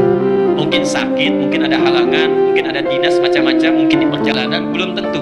Belum tentu. Walaupun kita akan berangkat, belum tentu kondisinya memungkinkan. Masya Allah, orang yang sholat sekali di Masjidil Haram dan berjamaah dia, maka pahalanya seperti 100.000 kali sholat, 100.000 hari sholat subuh tanpa henti. Tanpa henti. Berapa tahun itu? Tidak putus-putus. Itu keutamaannya. Nah, karena itu bagi Anda yang sudah dekat dengan Masjidil Haram, Masjid Nabawi 1000 kali. Kalau sudah dekat, jangan memilih di hotel atau area yang tidak masuk dalam Masjidil Haram. Seringkali menipu itu, ya. Walaupun yang menipu itu kadang-kadang kelihatannya nyaman, nikmat. Baru keluar hotel, aduh Masya Allah ya, kalau saya hotelnya di Zam-Zam, sholatnya mudah lagi. Begitu keluar langsung ada garis merahnya, sapnya langsung Masjidil Haram. Padahal itu bukan sap masjid. Keluar Masjidil Haram, maaf, keluar Zam-Zam, di bawah kan sudah ada ya, di area mall itu. Kemudian ada garisnya, merah sudah dibuat, saf, itu bukan saf masjid. Kalau tidak bersambung dengan saf yang di depan, tidak masuk safnya. Ayo tinggal beberapa langkah. Jadi kalau ada orang umrah, orang haji, sholatnya kemudian tetap di mall, apalagi memilih di hotel, tak ke masjid, itu sama nilainya dengan orang yang sholat di Al-Ihsan. Ya. Kecuali ada keadaan darurat yang sifatnya memang menjadikan tidak bisa ke masjid. Seperti tadi yang disampaikan, istri sakit, keadaan tidak bisa ke masjid, yang kalau ditinggal ke masjid perasaan tidak tentram, khawatir terjadi apa-apa. Kalau ke masjid menjadi madarat, diminta untuk istirahat. Bagaimana yang terbaik? Yang terbaik adalah memilih menemani istri di situ, tunaikan sholat berjamaah, pahalanya ada, dan tanamkan pada jiwa kita, ya Allah, berkeinginan kami ini untuk pergi ke Masjidil Haram. Tekad kami kuat sampai datang ke sini. Namun keadaan memaksa kami untuk keadaan seperti ini. Kalau tidak engkau tetapkan juga tidak mungkin terjadi seperti ini. Kalau sudah ada keinginan seperti ini juga belum engkau berikan pahalanya, dengan cara apa lagi hamba bisa bermunajat kepadamu? Masya Allah, sholatnya dapat pahala, keinginan kuatnya untuk sholat di Masjidil Haram pun dapat pahala. Karena orang yang merencanakan kebaikan, berniat baik, belum sempat dilakukan, itu pun sudah ada satu pahalanya. Jelas sampai di sini? Baik, saya masuk dulu ke sini. Ini penting barangkali. Ustaz, apa yang dimaksud dengan madhab dan bagaimana hukumnya bermadhab? Baik, saya ada bahasan yang khusus tentang hal ini dalam fikih ikhtilaf. Coba kita lihat sebentar ya.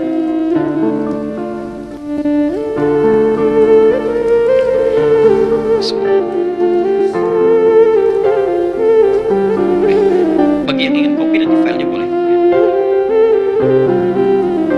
Fikih ikhtilaf itu bahasan khusus untuk membahas hal-hal yang diperselisihkan dalam agama kita. Misal, dalam sholat baca bismillahnya ada yang disirkan, dijaharkan, gak baca sama sekali, mana yang paling benar? Dalam hal misalnya salat subuh, ya, ada kunut, ada yang tidak, mana yang harus diikuti. Dalam kita akan sujud, ada yang telapak tangannya duluan, ada yang lututnya duluan, mana yang tepat, ya. Itu bahasanya fikih ikhtilaf. Nah, ini pertanyaan yang kita jawab. Apa yang dimaksud dengan madhab? Apakah kita bermadhab atau tidak? Saya ingin terangkan dengan cepat dulu, perhatikan ke sini, Bapak Ibu sekalian.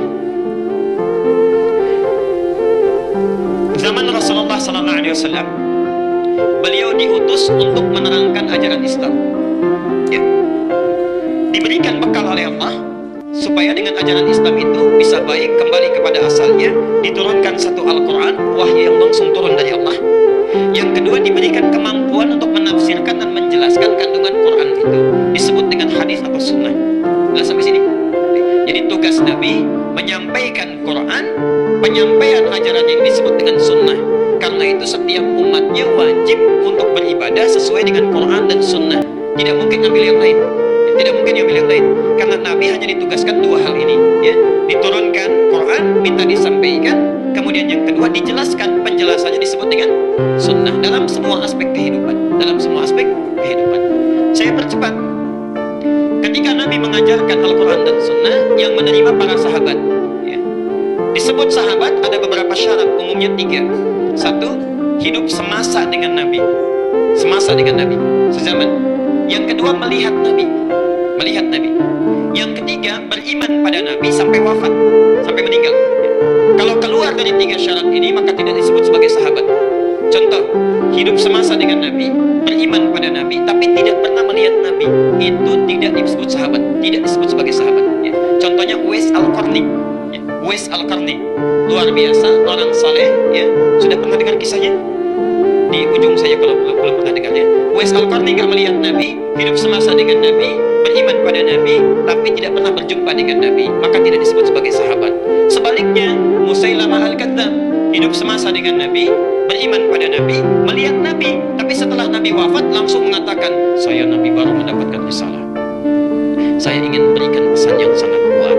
Hati-hati dengan tutur kata kita, karena langsung turun ayat Al-An'am 93. Ya. Wa man azlamu mimman iftara 'ala Allahi kadziba. Siapa orang yang paling zalim dibandingkan orang yang sering berdusta kepada Allah? Di antara dustanya, 1, mengaku-ngaku Nabi. Mengaku-ngaku Nabi. Yang kedua, maaf, tidak mengaku Nabi tapi mengatakan wahyu turun pada saya, padahal nggak pernah turun. Memang tidak mengatakan saya Nabi, tapi mengatakan baru diturunkan wahyu pada saya, tapi wahyu nggak pernah turun. Karena Allah nggak pernah menurunkan wahyu lagi setelah Nabi Muhammad SAW wafat. Maka orang seperti itu, perhatikan, kalau tidak bertobat sebelum meninggal dunia, maka cara meninggalnya itu, perhatikan, Anda bisa saksikan fi ghamaratil maut, saat dia tersiksa akan meninggal dunia. Wal malaikatu basitu aydihim, malaikat membentangkan sayapnya, itu akan memukul-mukul dulu wajah sampai bagian belakangnya. Jadi sebelum dicabut nyawanya dipukul-pukul dulu. Yadribuna wujuhahum wa adbarahum, di ayat yang lain akan dipukul-pukul bagian depan sampai bagian belakangnya sampai sulit merasakan kesakitan luar biasa. Baru kemudian nyawanya dicabut. Hati-hati, hati-hati. Ya. Para sahabat menerima Al-Quran dan Sunnah itu jarang sedikit yang menulis. Jarang yang menulis, tidak ada yang mengkodifikasikan kecuali 1-2 orang saja. Paling menulis di batu, di pelepah kurma dan sebagainya. Kebanyakan menghafal. Masya Allah. Orang Arab itu keistimewaannya itu kuat sekali ingatannya. Sekarang agak berkurang, sulit menemukannya. Tapi zaman Nabi, saya waktu kuliah di Tripoli, ada seorang staf namanya Ustadz Mabruk. Masya Allah. Beliau sudah menginput data ribuan mahasiswa. Saya jalan dengan kawan namanya Mas Bahrus, ya. Ketika kami jalan bertemu beliau, ditanya, ya Syekh man hadha? Saya bilang, hadha Mahrus, ini Mahrus. Mahrus bin Fulan, bin Fulan, bin Fulan, bin Fulan, disebutkan sampai 5 kakeknya ke atas. Dari sekian ribu mahasiswa yang gak pernah lihat wajahnya. Itu keutamaan orang Arab, ya. Karena itu mereka hafal Quran walaupun tidak menulis. Hafal Qurannya, Masya Allah. Dan hafal di dalam kepalanya. Karena hafalan terbagi 2, ya. Ada hafal di luar kepala, ada hafal di dalam kepala. Ini hafal dalam jiwanya. Saking hafalnya, Masya Allah, salatnya luar biasa. Utsman bin Affan, Utsman bin Affan, beliau orang sibuk, pebisnis, selalu merantau keluar masuk Madinah. Tapi dalam sibuknya, jangan tanya wajibnya, sunnahnya gak ketinggalan. Tahajudnya khatam Quran, tahajudnya khatam Quran. Umar bin Khattab gak mau kalah, sehari semalam 4 kali khatam Quran, 2 kali siang, 2 kali malam. Kita ada di mana? Sesibuk apa? hafal Quran, Masya Allah. Cita-cita paling tinggi masuk surga, surganya Firdaus bersama Nabi. Baca Quran susah. Sini. Kemudian sahabat Nabi SAW meninggal dunia.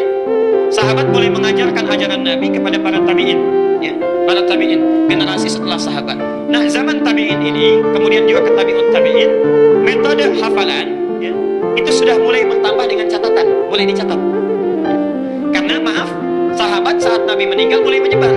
Ya, Ali bin Abi Thalib ke Kufah, Mu'adz bin Jabal kemudian ke Yaman, ya, ada yang kemudian sampai Sa'ad bin Abi Waqqas ke Nusantara. Abad ke-7, ya, ke wilayah Barus, 414 km dari kota Medan, ya, sampai ke Nusantara, Insya Allah. Sampai ke Nusantara. Karena sahabat ini menyebar, ya, Muawiyah bin Abi Sufyan sampai melakukan perjalanan sampai ke wilayah Afrika, ya, Afrika Utara dengan tukang cukurnya Nabi. Tukang cukurnya Nabi itu wafatnya di Libya, ya, ada kuburannya di situ. Kemudian Muawiyah Amr bin As, ya, melakukan perjalanan. Muawiyah bin Abi Sufyan juga kemudian ada masjidnya di Syria, ya. Artinya keluar wilayah Hijaz, menyebar. Ada yang ke Afrika, ada yang kemudian Afrika Utara umumnya, masuk lewat Libya, sebelumnya Mesir, kemudian Tunisia, ada Maroko, ada Aljazair, nyebrang ke Andalusia, Spanyol sekarang. Perhatikan sini, saya teruskan. Kemudian ada sebagian lagi ke wilayah Persia. Persia bukan Arab, Irak, Iran itu bukan Arab, ya. Ada yang ke Irak, ada yang ke macam-macam. Ada yang selanjutnya dari mulai ke Yaman, Hadramaut, Mu'adz bin Jabal sampai dengan ke Asia. Ada yang ke Asia. Nah, karena negara-negara ini bukan bagian dari negara Arab, sudah menyebar, maka maaf, satu pemahaman terhadap Islamnya nggak sama dengan generasi sebelumnya. Kekuatan hafalannya berbeda. Maka cara mereka belajar dari sahabat untuk menguatkan hafalan dan meyakinkan ditambah dengan catatan. Mulailah mengkodifikasikan ajaran-ajaran Nabi. Jelas sampai di sini? Pelan-pelan. Nah, generasi yang belajar langsung dari para sahabat tabi'in dan dari tabi'ut tabi'in, langsung belajar dari mereka, kemudian menghimpun, itu dibatasi sampai dengan tahun 200 Hijrah. Sampai tahun 200 Hijrah, ya. Jadi generasi emas itu yang menghimpun langsung murni dari sumbernya sampai tahun 200 Hijrah. Itulah yang dikenal dengan ulama salafus saleh.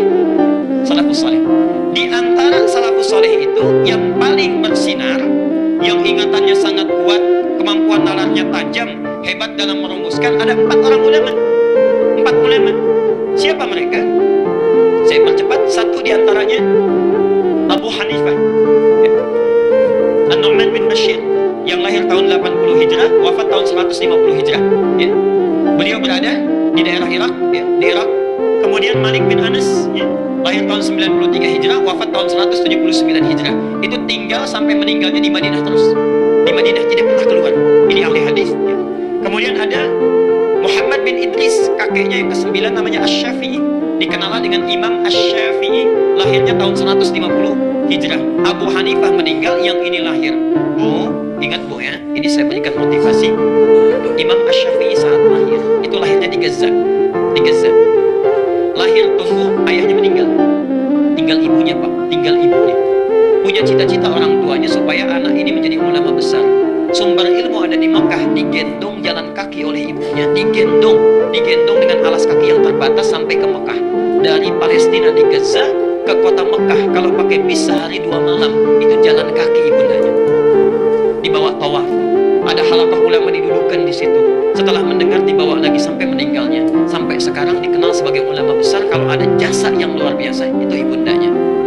Bayangkan, tidak ada mobil, tidak ada motor, tidak ada pesawat, perbatasan luar biasa, perbekalannya juga terbatas, dibawa, digendong sampai ke Mekah jadi ulama besar. Antum, para ibu, Masya Allah, kendaraannya ada, motornya ada, mobilnya ada, handphonenya ada, segalanya ada. Kalau dengan semua fasilitas itu belum bisa menjadikan dan mengkadar serta mendidik anak menjadi lebih daripada Imam Asy-Syafi'i, dengan fasilitas apa lagi yang dibutuhkan supaya anak-anak kita dekat dengan Allah? Ahmad bin Hanbal, muridnya Asy-Syafi'i, tahun 164 Hijrah, wafat 241 Hijriah. Nah, Bapak Ibu sekalian, keempat ulama inilah yang kemudian menghimpun, sekali lagi, menghimpun semua ajaran-ajaran Nabi yang disampaikan pada para sahabat, termasuk juga kepada para tabi'in, ditulis oleh mereka di kitab-kitabnya. Nah, ini yang paling penting. Lihat sini. Ajaran yang dihimpun dari Nabi itu ada dua sifat. Ada dua sifat. Satu,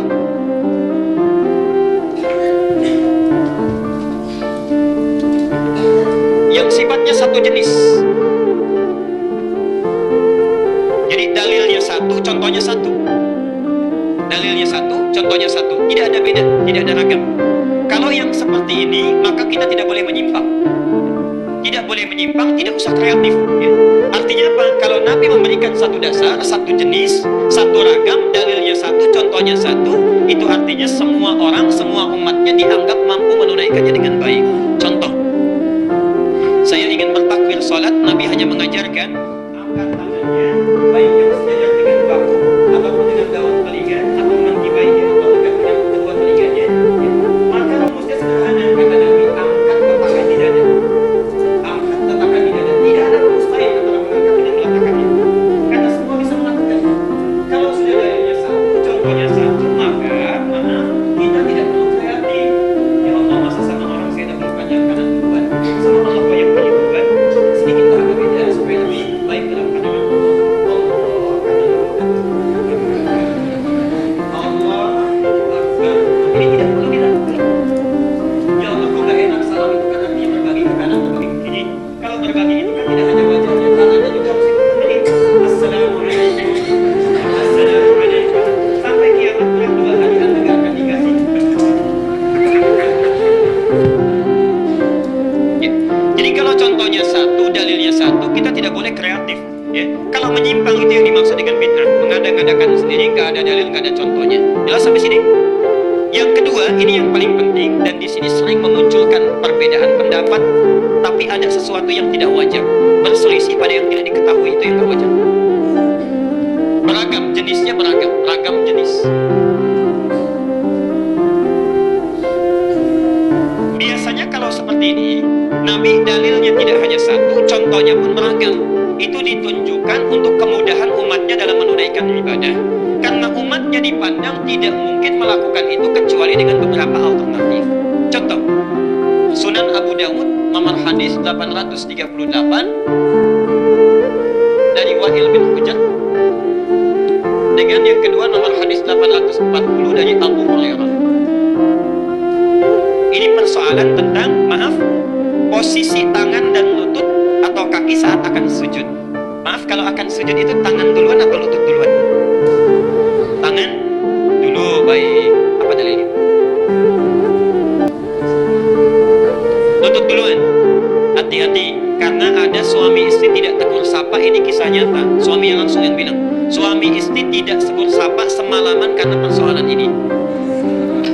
Suami sholat isya tidak ke masjid, ya, ke rumah, kemudian malamnya di rumah karena terlambat datang dari kantor, ya.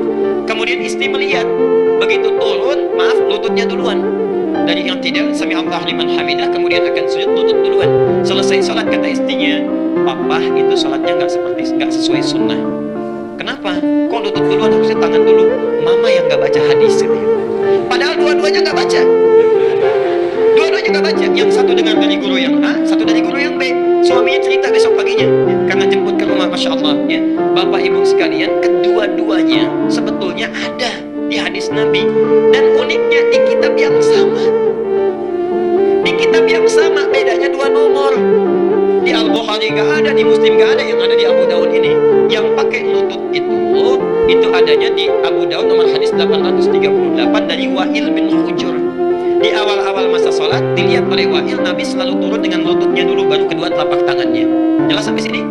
Diambillah pendapat itu oleh Ibnul Qayyim Al-Jauziyah, menulis beliau buku sifat sholat Nabi. Silahkan lihat, ya.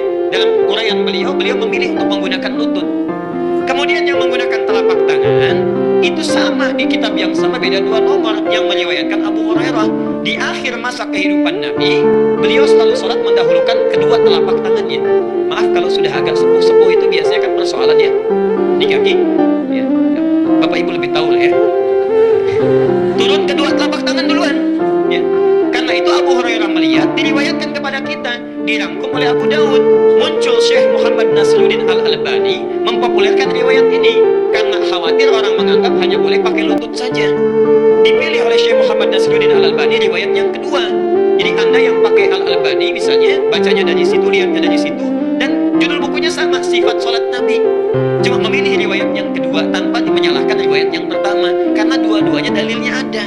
Jadi yang pakai telapak tangan boleh, pakai lutut boleh, yang salah yang kepala duluan.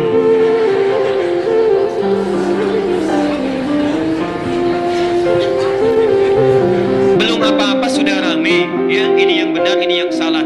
Kalau dua-duanya ada hukumnya, sumbernya ada, dalilnya dari Nabi, maka itu prinsipnya kemudahan, karena nggak bisa. Coba kalau Anda misalnya pilih pakai tangan saja, kalau tangan nggak bisa mau pakai apa coba? Kemungkinan cuma dua, kalau nggak pakai lutut, pakai telapak tangan, itu sederhananya. Jelas sampai sini? Nah, maka dalam hal demikian, itu ragam boleh memilih, tapi ada ikatannya, diikat muqayyadun bid dalil, bid adillah. Dalilnya ada, contohnya ada, lakukan. Nggak ada dalil, nggak boleh.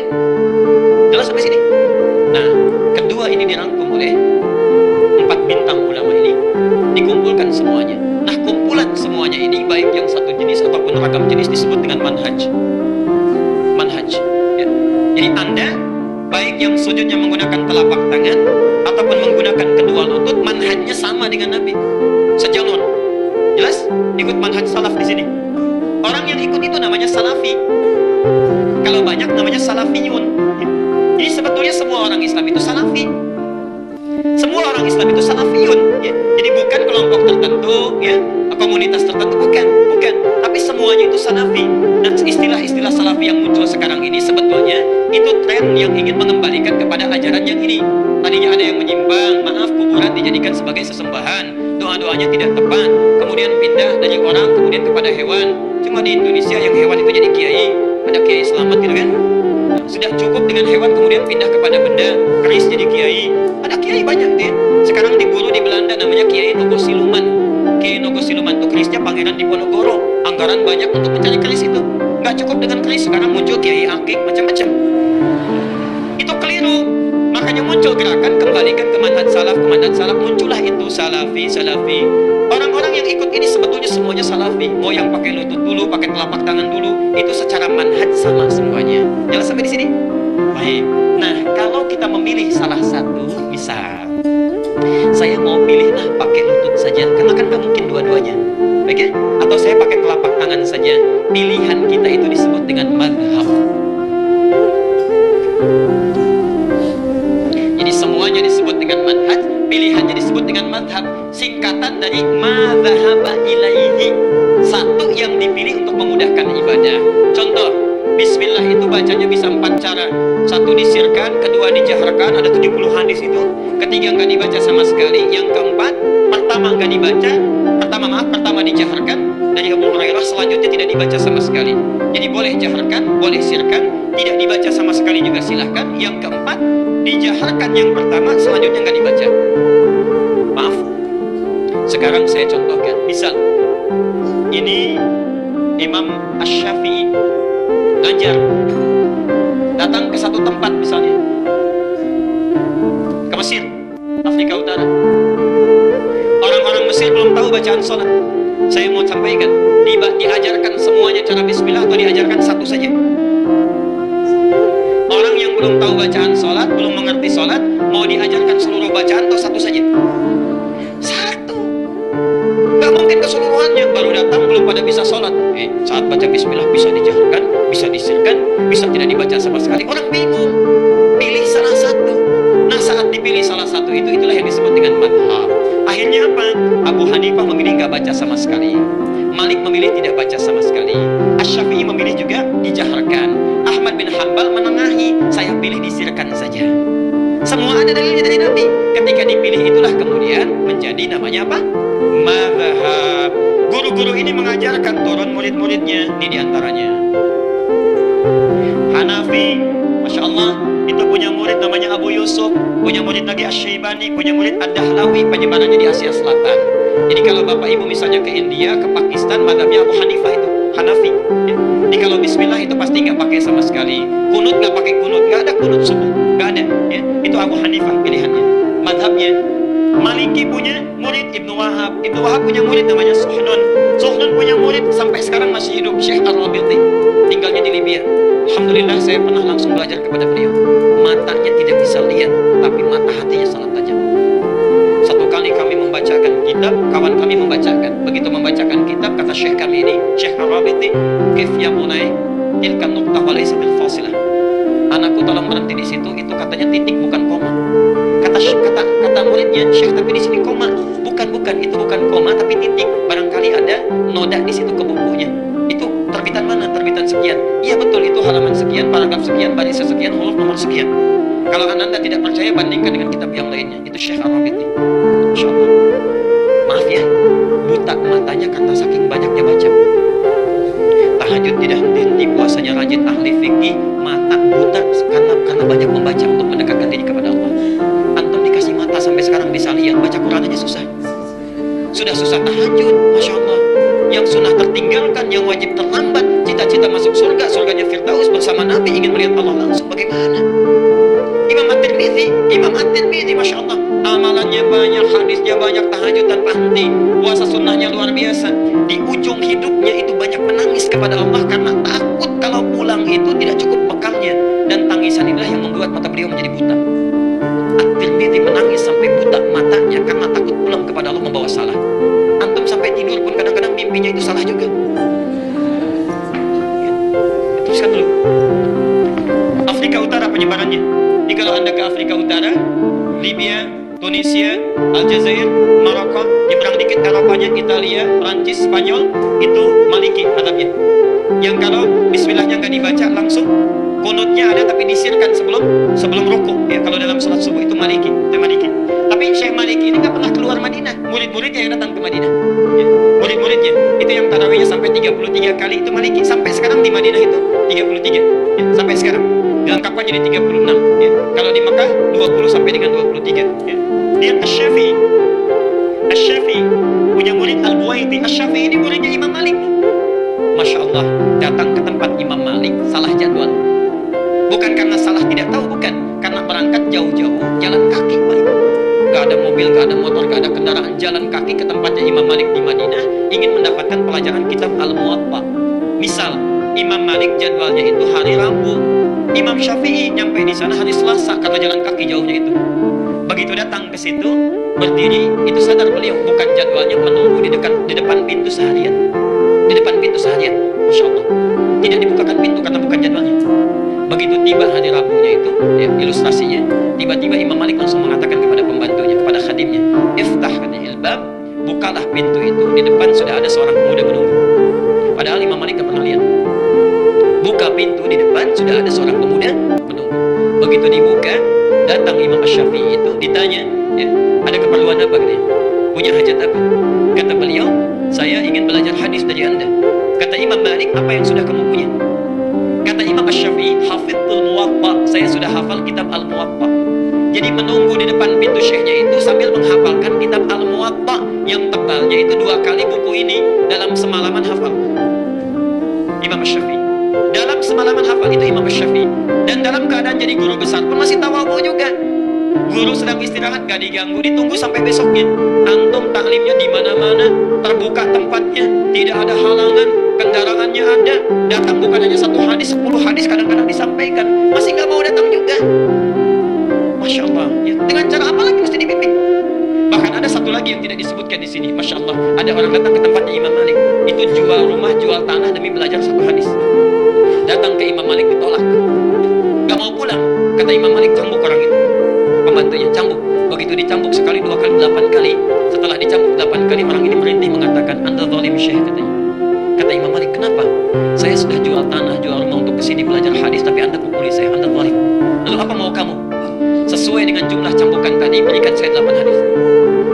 Diberikan oleh Imam Malik 8 hadis untuk membayarnya. Kata orang tadi, "Syekh, kurang, tolong cambuk lagi sebanyak-banyaknya. Tolong cambuk lagi sebanyak-banyaknya." Orang mau ngambil hadis 8 saja mau dicambuk dulu. Antum datang ke sini saking mudahnya, dikasih air minuman juga, disediakan snack juga kalau malam Jumat, belum mau juga belajar. Dengan cara apa lagi? Cita-cita masuk surga, surganya Firdaus bersama Nabi, ingin melihat Allah tanpa hijab. Masya Allah. punya murid namanya Al-Buwaiti, Buwaiti punya murid namanya Al-Bukhari. Jadi Imam Al-Bukhari yang nulis kitab Sahih, ya, Sahih Al-Bukhari itu muridnya Al-Buwaiti, madhabnya Syafi'i. Kemudian Wahbah Az-Zuhaili, saya pernah bertemu beliau di Tripoli, ya. Ini orang Syiah, sampai sekarang masih hidup. Di antara karyanya Al-Fiqhul Islami wa Adillatuh, ya. Wahbah Az-Zuhaili, penyebarannya Asia Tenggara banyaknya umumnya Asia Tenggara. Kemudian Ahmad bin Hanbal Hambali punya murid namanya Al-Athram, punya murid lagi Syekhul Islam Ibnu Taimiyah, ya, itu Hambali. Kemudian Ibnu Qayyim Al-Jauziyah sampai berakhirnya di Syekh Al-Albani, penyebarannya di Teluk, ya. Di kalau sekarang di Saudi Arabia, misal di Uni Emirat Arab, di Qatar, itu umumnya mazhabnya Hambali. Yang kalau sholat bismillahnya disirkan, yang nggak ada kunutnya kecuali nazilah dan sebagainya, itu Hambali. Jelas sampai di sini. Nah, Indonesia apa?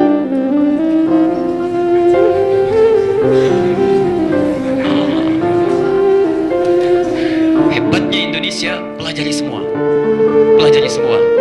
Maka guru-guru kita itu, Masya Allah, ada yang datang ke Afrika Utara belajar ke Mesir, ya. Ada datang ke Asia Selatan, ke Pakistan, ada datang ke Timur Tengah, ke Mekah, Masya Allah, ada yang ke Madinah, macam-macam. Dan itu sudah dulu berlangsung, dipelajari keseluruhannya. Saya berikan contoh misalnya, orang Surabaya belajar ke Mesir, orang Jakarta misalnya belajar ke Mekah, orang Padang misalnya belajar ke Irak, misal saja. Dipelajari semua. Afrika Utara mazhabnya tadi apa? Maliki, ya.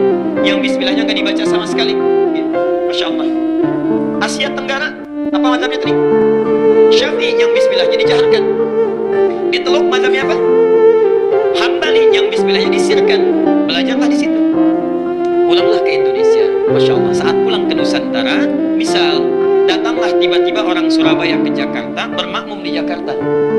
Yang Surabaya ini karena belajar dari Afrika Utara Mesir, ya, bismillahnya dijaharkan, ya, mazhab Maliki kalau Mesir terbagi dua. Misal ke Libya, bismillahnya tidak dibaca sama sekali, ya. Kemudian yang di sini karena belajar ke wilayah yang sifatnya Syafi'i, ya, bismillahnya dijaharkan. Ketika datang orang Surabaya ke Jakarta, bermakmum di belakang yang kemudian tidak dibaca sama sekali, dibaca bismillahnya dijaharkan, Bismillahirrahmanirrahim. Ini belum pernah dengar. Nah, nih sholatnya nih, harusnya nggak dibaca nih, ya. Yang ini juga begitu, yang ini belajar, ya, Masya Allah. Yang tadinya disirkan dari Teluk, dari Mekah misalnya, datang ke wilayah Surabaya, bermakmum di sini, nggak dibaca sama sekali. Salah nih sholatnya nih. Ini kejadian sampai sekarang. Saya tugas di Mekah 2010, menerima jemaah haji yang pertama. Begitu datang sholat, Masya Allah, isyanya sholat di situ, Allahu Akbar, imamnya disirkan, Alhamdulillahirabbil alamin. Imamnya Muhammadiyah sendiri. Begitu sholat subuh, imamnya nggak kunut. Lengkap sudah itu, apa saya bilang kan semalam Muhammadiyah kan nggak kunut. Padahal nggak ada Muhammadiyah, nggak ada NU dari zaman Nabi, Masya Allah. Dan yang paling hebat, dua pendiri ormas besar itu bersaudara dan belajarnya sama-sama berangkatnya bareng, satu nasab yang sama, belajar di satu guru yang sama, kembali yang sama, punya misi yang berbeda. Ya, kita buktikan. Saya agak panjangin sebentar nih, ya.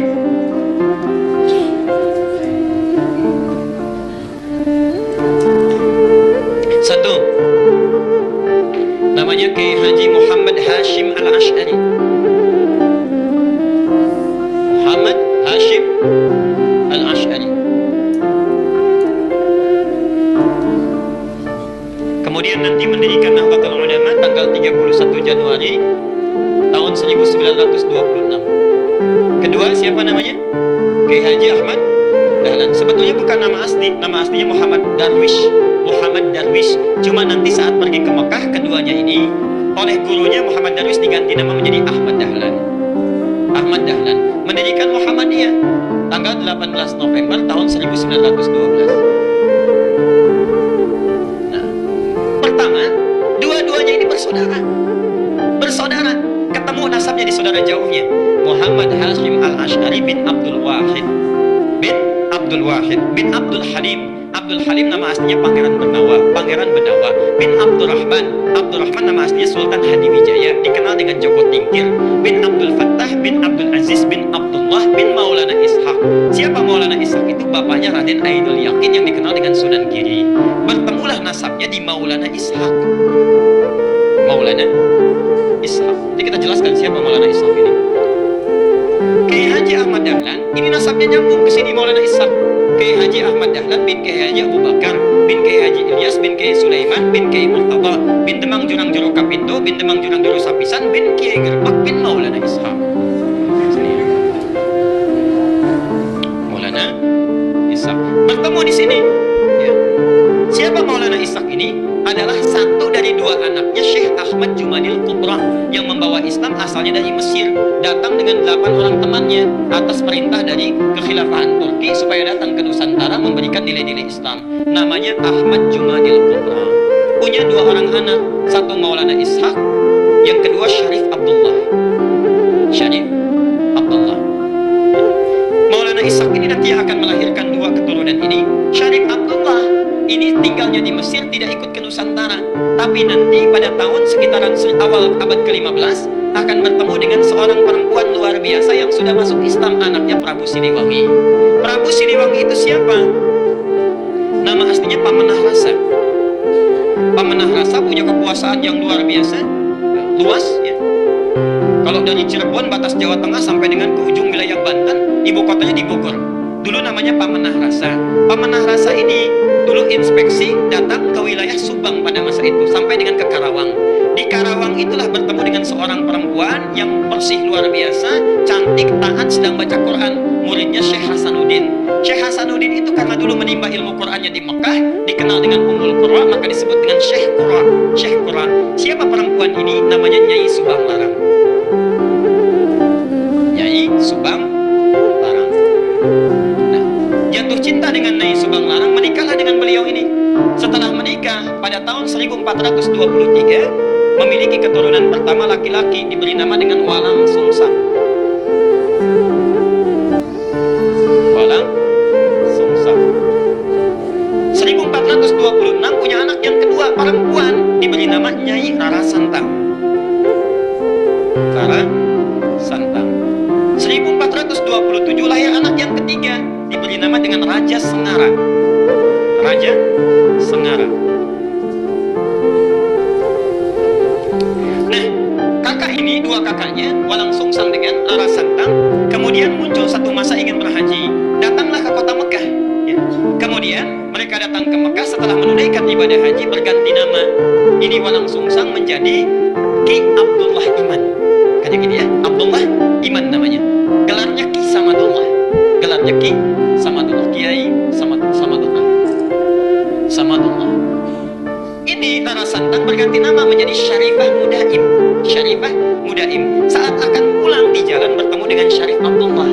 Syarif Abdullah langsung meminang Syarifah Mudaim untuk dijadikan istrinya.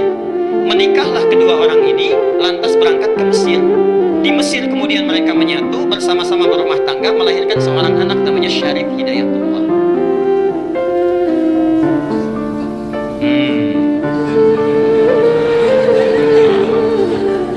20 tahun belajar di sini, belajar dengan Syekh Ibnu Athaillah Al-Iskandari, belajar dengan ulama-ulama besar, sampai setelah matang kembali dia akan menengok kakeknya datang ke Prabu Siliwangi.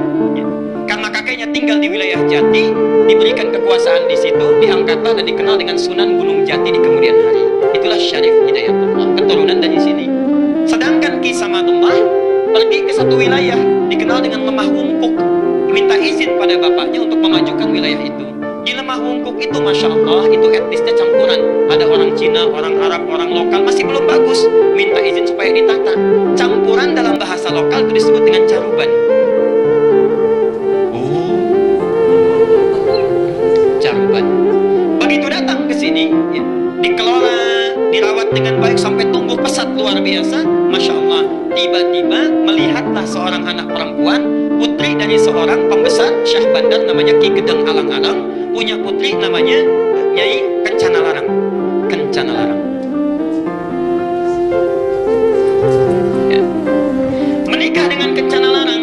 Setelah menikah, untuk mengabadikan namanya maka disebut dengan Caruban Larang, Caruban Larang, Caruban Larang. Lisan orang sana menyebut Caruban, Caruban, Caruban, berubah sekarang menjadi Cirebon, Cirebon, Cirebon, Cirebon. Nah, muncul Cirebon. Ibunya berumah tangga ingin menengok. Di perjalanan lewat di satu daerah, ajalnya tiba, meninggallah di situ. Untuk mengenang sampai sekarang disebut dengan daerah Subang. Orang Subang belum tentu tahu itu.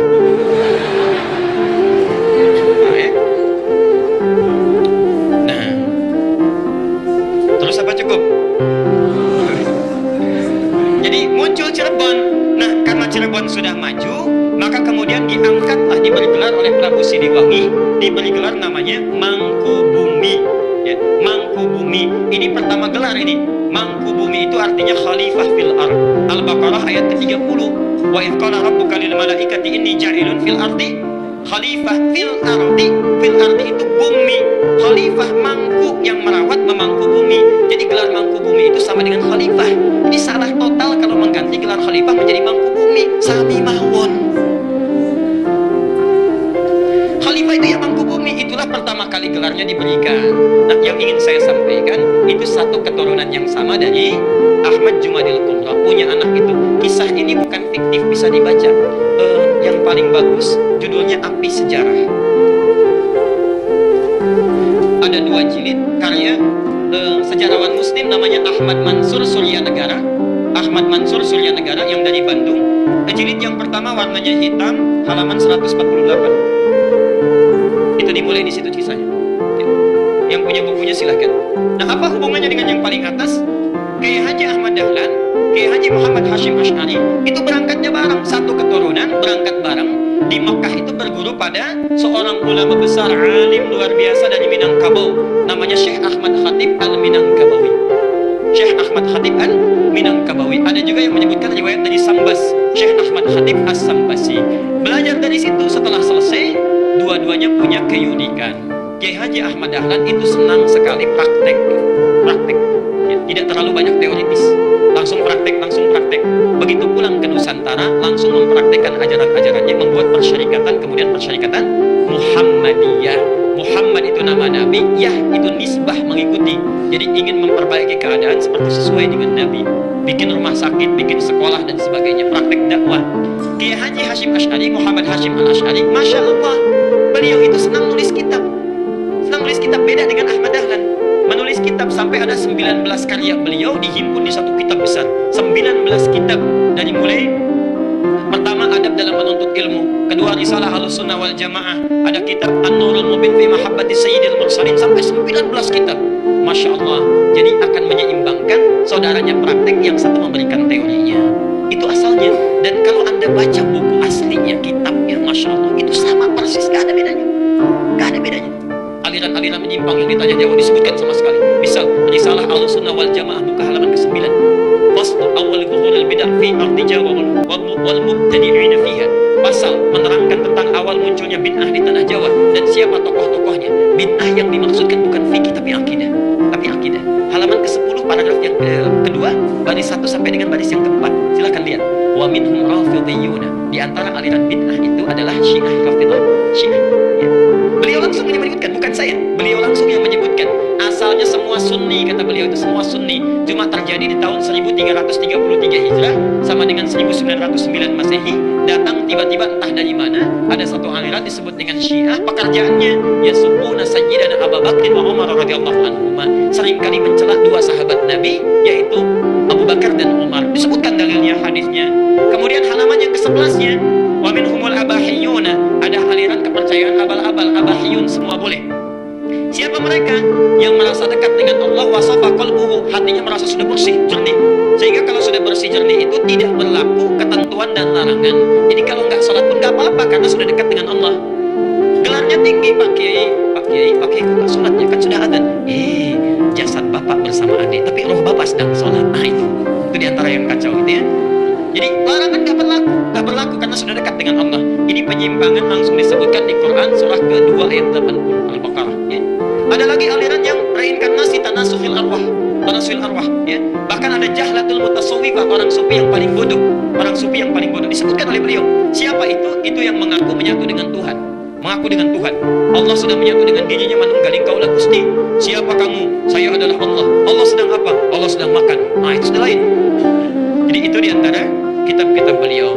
Nah jadi tidak ada bedanya kisah yang terakhir yang ingin saya tutup. Satu kali muridnya Kiai Haji Hasyim Asy'ari itu berkunjung ke Kauman ke Jogja. Karena Ahmad Dahlan pulang ke Kauman, Hasyim Asy'ari pulang ke Tebu Ireng ke Jombang. Datanglah dari Jombang itu kemudian ke wilayah Kauman, dilihat di situ. Kok ini beda ya? Balik lagi ke Tebu Ireng. Syekh katanya, itu ada aliran di Kauman yang menyimpang. Bagaimana caranya? Begini. Siapa orang yang namanya sekian? Ciri-cirinya bagaimana seperti ini? Itu bukan menyimpang. Itu saudara saya. Bantu sana balik lagi. Masya Allah. Ketika membantu balik lagi, kemudian sampai di situ berumah tangga, punya anak namanya Ahmad Azhar Bashir. Sampai kemudian jadi pimpinan pusat Muhammadiyah yang digantikan oleh Amin Rais, digantikan oleh Syafi'i Ma'arif, digantikan Din Samsudin. Agustus nanti mau muktamar itu. Ya, mau diganti lagi karena sudah 2 periode. Saya baca itu. Saya baca, jadi saya tahu itu. Ya, sama juga NU juga begitu, sama sampai sekarang sampai Akhil Sirat. Ya, Hasyim Muzani digantikan Akhil Sirat dan sekarang mau nyalon lagi yang kedua itu. Ya, jadi insya Allah baca. Dengan membaca itu menambah wawasan kita, jadi paham bersikap kita bijak. Saya semua dibaca, walaupun yang dibaca itu tidak semua harus diamalkan. Tidak semua harus diamalkan. Saya baca, informasi saya baca. Bapak Ibu mau tanya apa saja, insya Allah kalau tahu saya jawab. Tanya musik, saya nggak pernah main musik, saya nggak suka dan bukan bagian dari hal yang penting. Tapi teorinya saya hafal. C D E F G A B C G A B C D E F G D F G A B C D A B C D E F G A B C A B C D E B C D F G A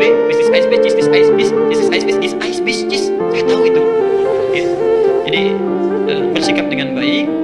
Saya kira kita cukupkan dulu ya untuk hari ini karena kita harus berpindah tempat juga. Jadi barangkali itu materi kita untuk hari ini. Mudah-mudahan Allah memberikan keberkahan kepada kita semuanya.